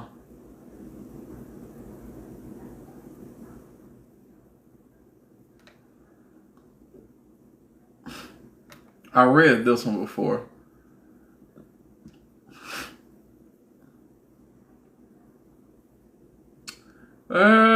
Let me see. Best of Reddit updates. Let me see. Let me see if I can do the best of Reddit updates.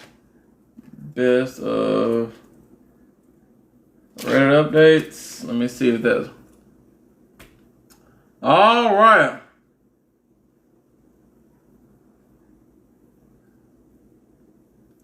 Would I be the asshole if I broke up with my boyfriend because his friends got him a me-shaped pinata? Huh. Huh. That's interesting. I'm not going to read that one. My wife went out last night and didn't come home until this morning. Final update. Huh.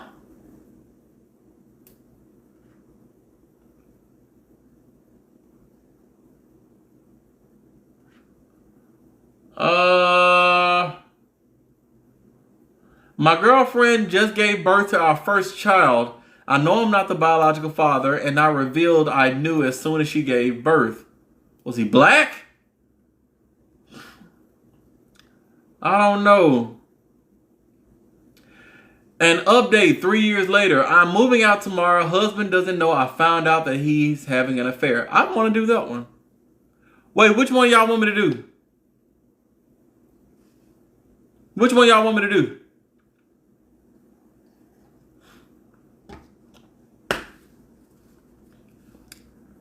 The pinata, affair, last one, pinata, the pinata. I think I'm getting more pinatas.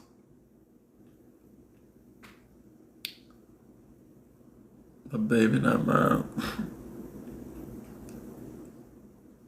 It's about half and half now. I'm just gonna flip a coin. Okay.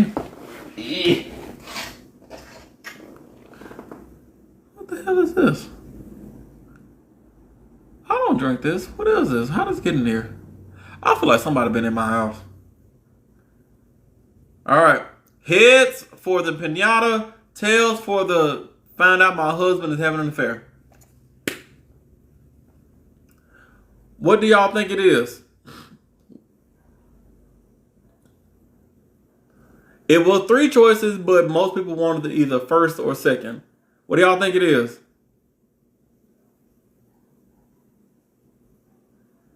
Da da da da da da da da da da da da da da da da. Pinata. All right.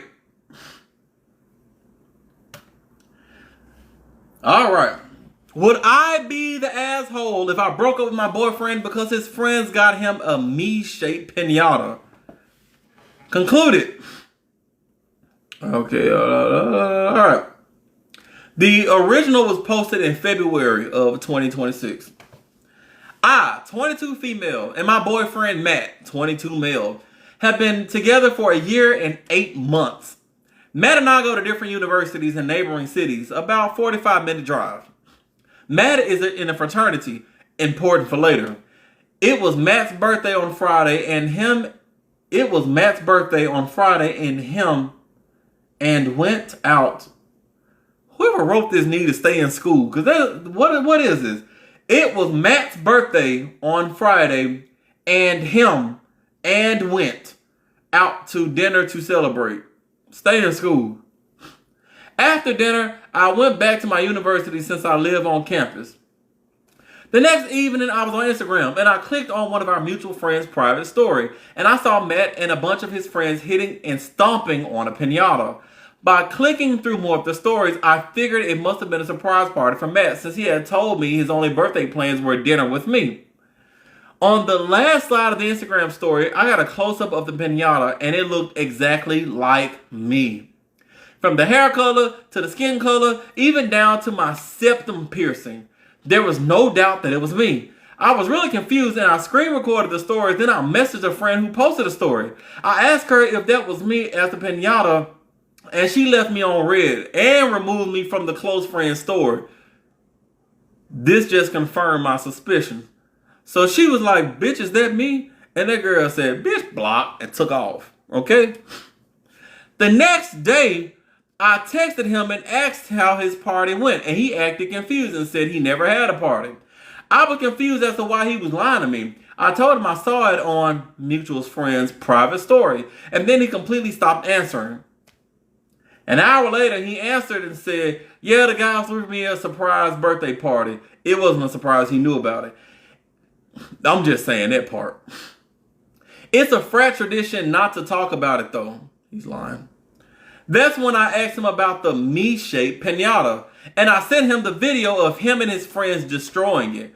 He told me that it was not me and it was just a random piñata the guys had found. I told him to stop lying to me and that it was obviously me. I told him how hurt I was and how he would allow his friends to do something like this. And all he could answer was that they would kick him out of the frat if he didn't accept it. I also brought up how his friend had thrown him a surprise party.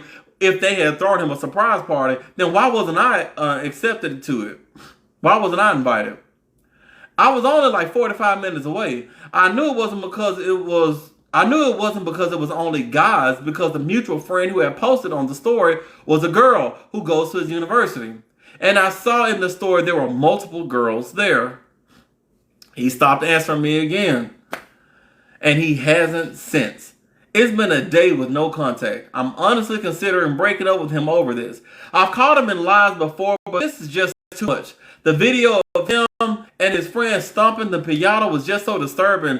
And to find out my face was on it, we were planning on moving in together after graduation, but honestly, I don't know anymore. Would I be the asshole if I broke up with him over it? I'm not done. Update. We have an update. We have an update. Are you ready? Hi everyone. Thank you for all the comments and messages. I have read each and every one of them and I'm truly grateful for the advice. Update. So Matt texted me back after a full day of incognito. He finally admitted that yes, the piñata was supposed to be me, which we know. He said it was a joke and it was meant to be funny. I told him how disrespectful and disturbing that was. I ended up breaking up with him and told him I wasn't going to stay with a man-child who was going to disrespect me for the fun of him and his friends. He completely lost it and begged me to stay. He was apologizing and saying he didn't want to lose me and blah, blah, blah. After I made it clear I wasn't going to take him back, he literally sent me a video of him making out with a mutual friend. He said, fine, you ain't going to take me back? And then sent her a video of him tonguing down this other, however it was. I don't know what the point of that was. Maybe just a final fuck you, but I honestly couldn't care at this point. I now realize how immature he was. I just blocked him. So yeah, most of you are right. He was cheating on me. I'm thankful that I didn't move in with this jerk and I saw him for what he really was, an immature man-child. And yes, I will be sending the video to the university. I doubt they would do anything, but yes, this is the update and thanks again for all the support and kind words. They truly mean so much. See, he ain't shit. I told y'all, niggas ain't shit. His friends want him. Well, he was obviously making out with one of their mutuals, so the ghetto, right? Good for her. Oh, wow. So he's mad she has standards and he doesn't. Truly. It's college. I love being grown. You right. All that and he lied. Why not say it was a joke in the beginning? I think he did say it was a joke. Did he say it was? Yeah, he said it was a joke and it was meant to be funny. That's what he said. They're still together. No, she said she broke up with him. Christy, thank you for sharing a live, Christy. But do you follow? Do you follow, Christy? That's what I want to know, Christy. I want to know, do you follow? My gap is coming back. I need to put my retainers back in. Yes, that's what I'm talking about, Christy. Can we hit 400,000? Let's see. Let's see if we can hit 400,000. We have 364,000 likes right now. I've been sharing the live. Is that the same as liking? It's not the same, but it is equally as important. Sean, thank you. Everybody be like Sean and be like Shan. Sean and Shan. Maybe y'all are sisters. I'm doing me at my school and he's at his. We see what happens after college. We'll see what happens after college. Super Red Ruby, you in college right now?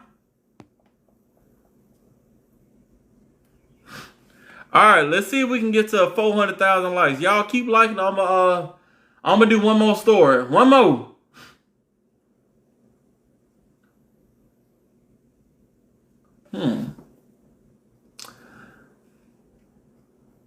367. That's good. Let's keep it going. Alan, he's supposed to be a lawyer. I was supposed to be, but unfortunately, I drive trucks. I have no time to do law. When I'm done, finally, a second time with trucks, I will be doing something. But for now, my company, they literally own my ass. I have a tattoo on my crack of my ass that says, "You belong to us, bitch." That's how much they own me. I have no time to myself. Within between Wednesday and Saturday, I drove about 2,000 miles. I have no time to do shit. It's horrible. Horrible. Show me. Lauren, you are a freak. That sounds like Pam trucking. Are you buying the truck? I already own the truck. I'm just waiting just a little bit to get some funds up so I can be home and live comfortably. I need to be your manager. My social media manager? Oh, wait. Let me see it. Y'all some freaks. Showing y'all my ass. All right. I'm going to do one more. Y'all, we have 372,000 likes. It's awesome. Keep it going and keep sharing. My wife's surprise stopped me from committing the biggest mistake of my life. This comes from the best of Redditor updates. Let's go ahead and read it. And it's a long ass one. God dang, this thing long. Shit. Okay. Y'all ready? Sean, to close your gap, I did Invisalign. Well, no, I did Smile Direct. I still have my old retainers. It's probably a little gross, but I still have them. I don't use them, which is why my gap came back. But when I do see my gap coming back, I put them back in and I go through like a week of torture while my teeth close again. 33 male, and my wife, 29 female, have been together for 6 years and married for 2. She has a childhood friend, Dave, 30 male, who's dating Tessa, 27 female. 4 of us are in the same city, and Tessa is also my colleague, same department, and I was the one who set them up. Oh, that's nice. My wife and Dave call each other soulmates. My wife and Dave call each other soulmates. Although I've never had any problems with Dave as I trust my wife and my wife isn't the one to cheat, they've been super close for the past 3 weeks, up to the point where they're whispering into each other's ears, giggling, and every time I ask what's funny, she just casually shrugs and shoot me away saying it's a secret. She'd whisper talk to him in the other room, which she never used to do, and she's been frequenting her visits to his cafe. Dave owns and runs a cafe. Okay? The 4 of us go on double dates from time to time, and there's also the same situation. They just talk to each other in signs, smile knowingly, and then start acting normal when they see me and Tessa watching. And I knew for sure that it bugged Tessa too. Also, me and my wife used to have a healthy sexual life. Goodness, I read it too quick. A healthy, spicy sleep life, which decreased from several times a week to once, twice a week. Oh, all these and her staying away from me and keeping secrets really strengthened my suspicion. Yeah, she's cheating. Last week, my department had to go on a business trip for 5 days, 3 states away from our city, and I had informed my wife about this 3 days prior. She seemed upset at first, but later, after a quick visit to Dave's Cafe, returned with a smile. And that upset me more. Also, that night, I overheard her and Dave talking and planning to go somewhere together. She was surprised to see me there and cut the call abruptly and acted like I didn't hear a single thing, although I was fuming and plotting inside.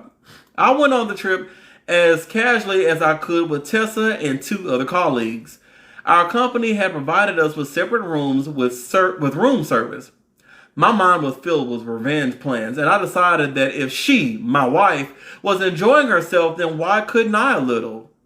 The city we went to is famous for its nightlife, so my plans was to complete my work for the day and go out and most possibly bring a girl to our room, and y'all know what'll be next.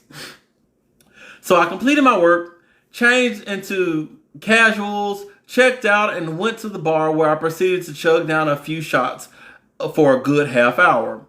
I could see some girl eyeing me in my peripheral vision, and it took it to be my to-go moment.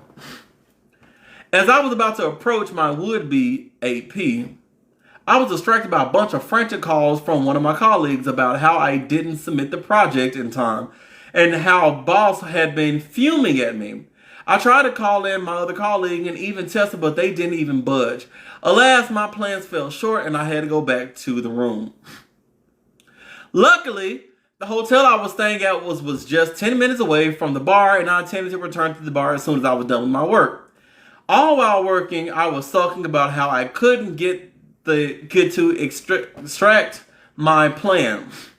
The moment I opened the door to my room, there was my wife, all in smiles, and she yells a big surprise. Also, it was weird for me not to submit my work on time. Before I had a chance to know what the fuck was happening, she shoved something in front of my face, and I just got to recognize the 2 red lines, and the switches just clicked. I don't know what happened next, but all I can remember is both of us and kissing and crying tears of joy. My wife was pregnant. Oh shit.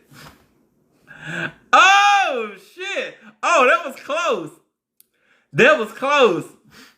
Like, my wife is actually pregnant. I forgot all about my suspicions, all about my plans, that chick at the bar, and hugged my wife as long as I could and kissed her belly for several minutes. That night we had an amazing session and my wife was back in my arms. The next morning, Dave and Tessa congratulated me and informed me that they were now engaged and we went on a double date. Later, my wife apologized for me for ignoring me knowingly and keeping secrets. And no, they just were planning to surprise me with the news of pregnancy and Tessa with marriage proposal. Also, she personally apologized for resisting my advances as she was insecure about her body and scared of hurting the baby. She's a scaredy cat. And man, I felt like a gallon of ice cold water being thrown in my face, and never in my life. I was ashamed as much as I am now for even doubting this woman. Y'all, we still got a lot to go. I don't feel right about this. I think that she was cheating. I don't think that it's her baby. I don't think that it's his baby. I think the baby belongs to the friend, Dave. Lauren, you think the same thing? Who else thinks the same thing? Humiko Nahiro? Better call Martin. I don't think it's his either.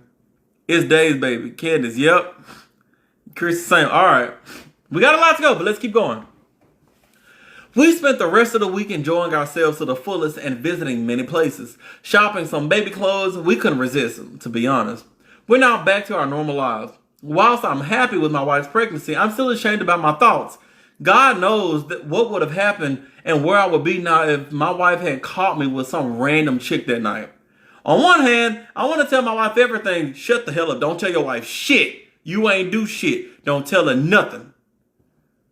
All right. But on the other hand, I'm scared of her reaction and the possible effects on our baby. She's now almost 3 months. I love this woman. That's my wife, and I want to spend my life with her, taking care of her till the end. So y'all, please tell me if it'll be a good thing to just lay myself bare to her, or hold my tongue for as long as I can. Edit. Holy shit! I didn't expect it to blow up. To be honest, I've been replying to some comments, and phew, it took a toll on me.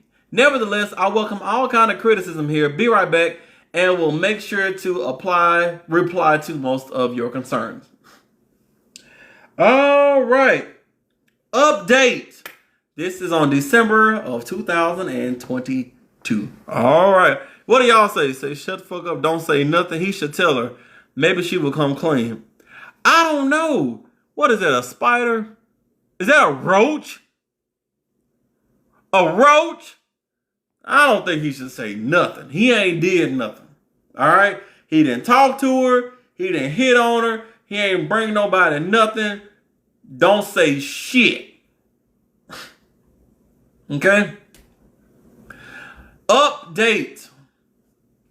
I don't know how to phrase this, as the matter has turned out to be new day, new shit kind of thing. So, well, yeah, going for the majority, I decided not to disclose the shit I try to pull into my wife. She's more happier, glowing, and now there's a bump. She's more beautiful than ever. Coming to me, I've actually started going to therapy, and it was turning out well. The problem is, around a week ago or more, while I was scrolling through my wife's phone, I kind of went to her chat with Dave. I know I might be the asshole for this. Well, you know, curiosity killed the cat, and here it fucked me over. One particular text caught my eye, and it goes like, before I read it, what do y'all think it says? Before I read it, what do y'all think it says? Sean says, should have been did that. How's our baby? I miss you. Ooh, he's a father. It's Dave's baby. The baby is Dave's. Are you going to tell him? Are you going to tell him? I'm pregnant and it's yours. How's the baby? Dave's baby. All right. All right, let's see. My wife. Oh, wait. Dave. Do you think we would have been happier if it was just the both of us? This came from Dave. My wife. What do you mean? And Dave didn't answer anything but just a never mind. That shit has fucked me over. Like I was a fresh out of recovering addict, and there was some kind of free drink thing going on. Not gonna lie, 100 scenarios came into my mind.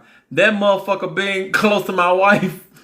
Oh, he's either country or he's black. I don't know yet. That motherfucker being close to my wife, all touchy, and what fucking not. He's white. He's country. He's a country white man. Because what fucking not? Black niggas don't say that. Like, what the fuck, actually?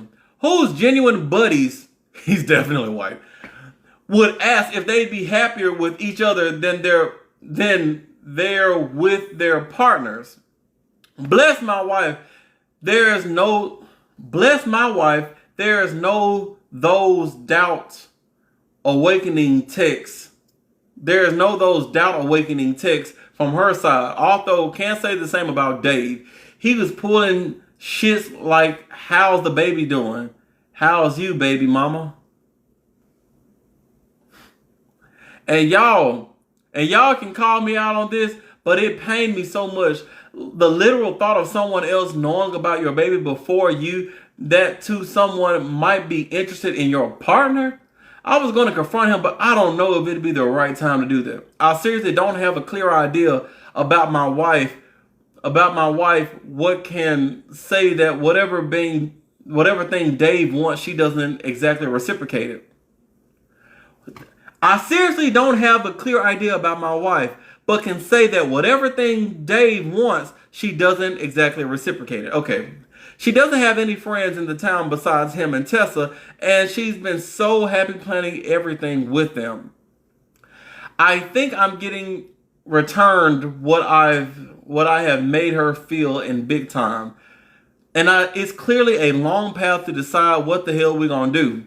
I can confront him secretly, but it won't take long before my wife finds out something is wrong, and I'm afraid of her condition. I don't want to upset her more, nor I know how to bring this shit up smoothly. So y'all suggest me your advices.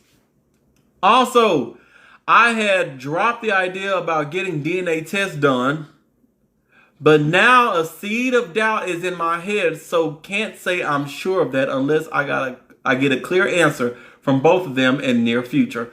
Also, no, I won't try to cheat on her again. Learn my lesson, and that be it. Dang. There ain't no other update?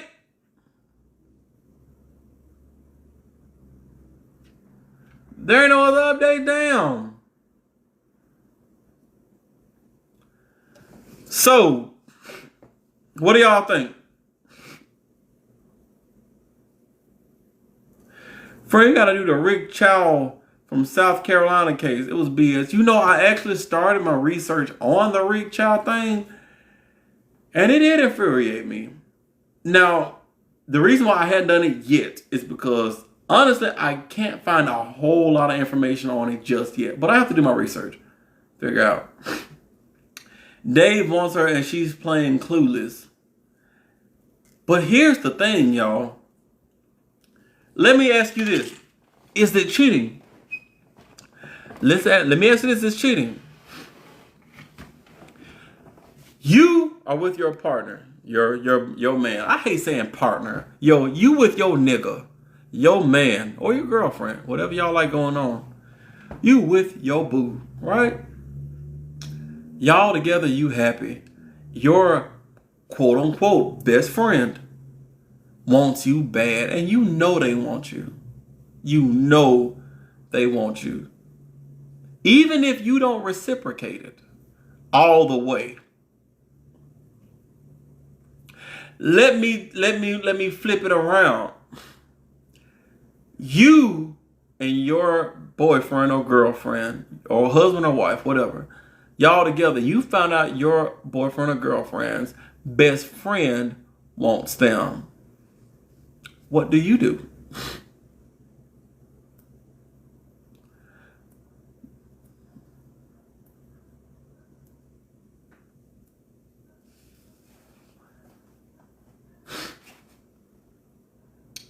I have a male friend who I know wants me, but I love my boyfriend.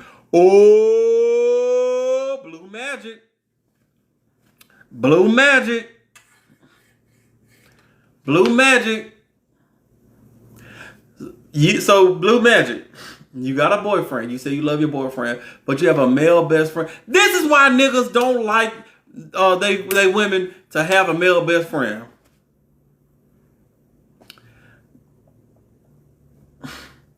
Had it happen and we've been best friends for 18 years, but we don't talk anymore.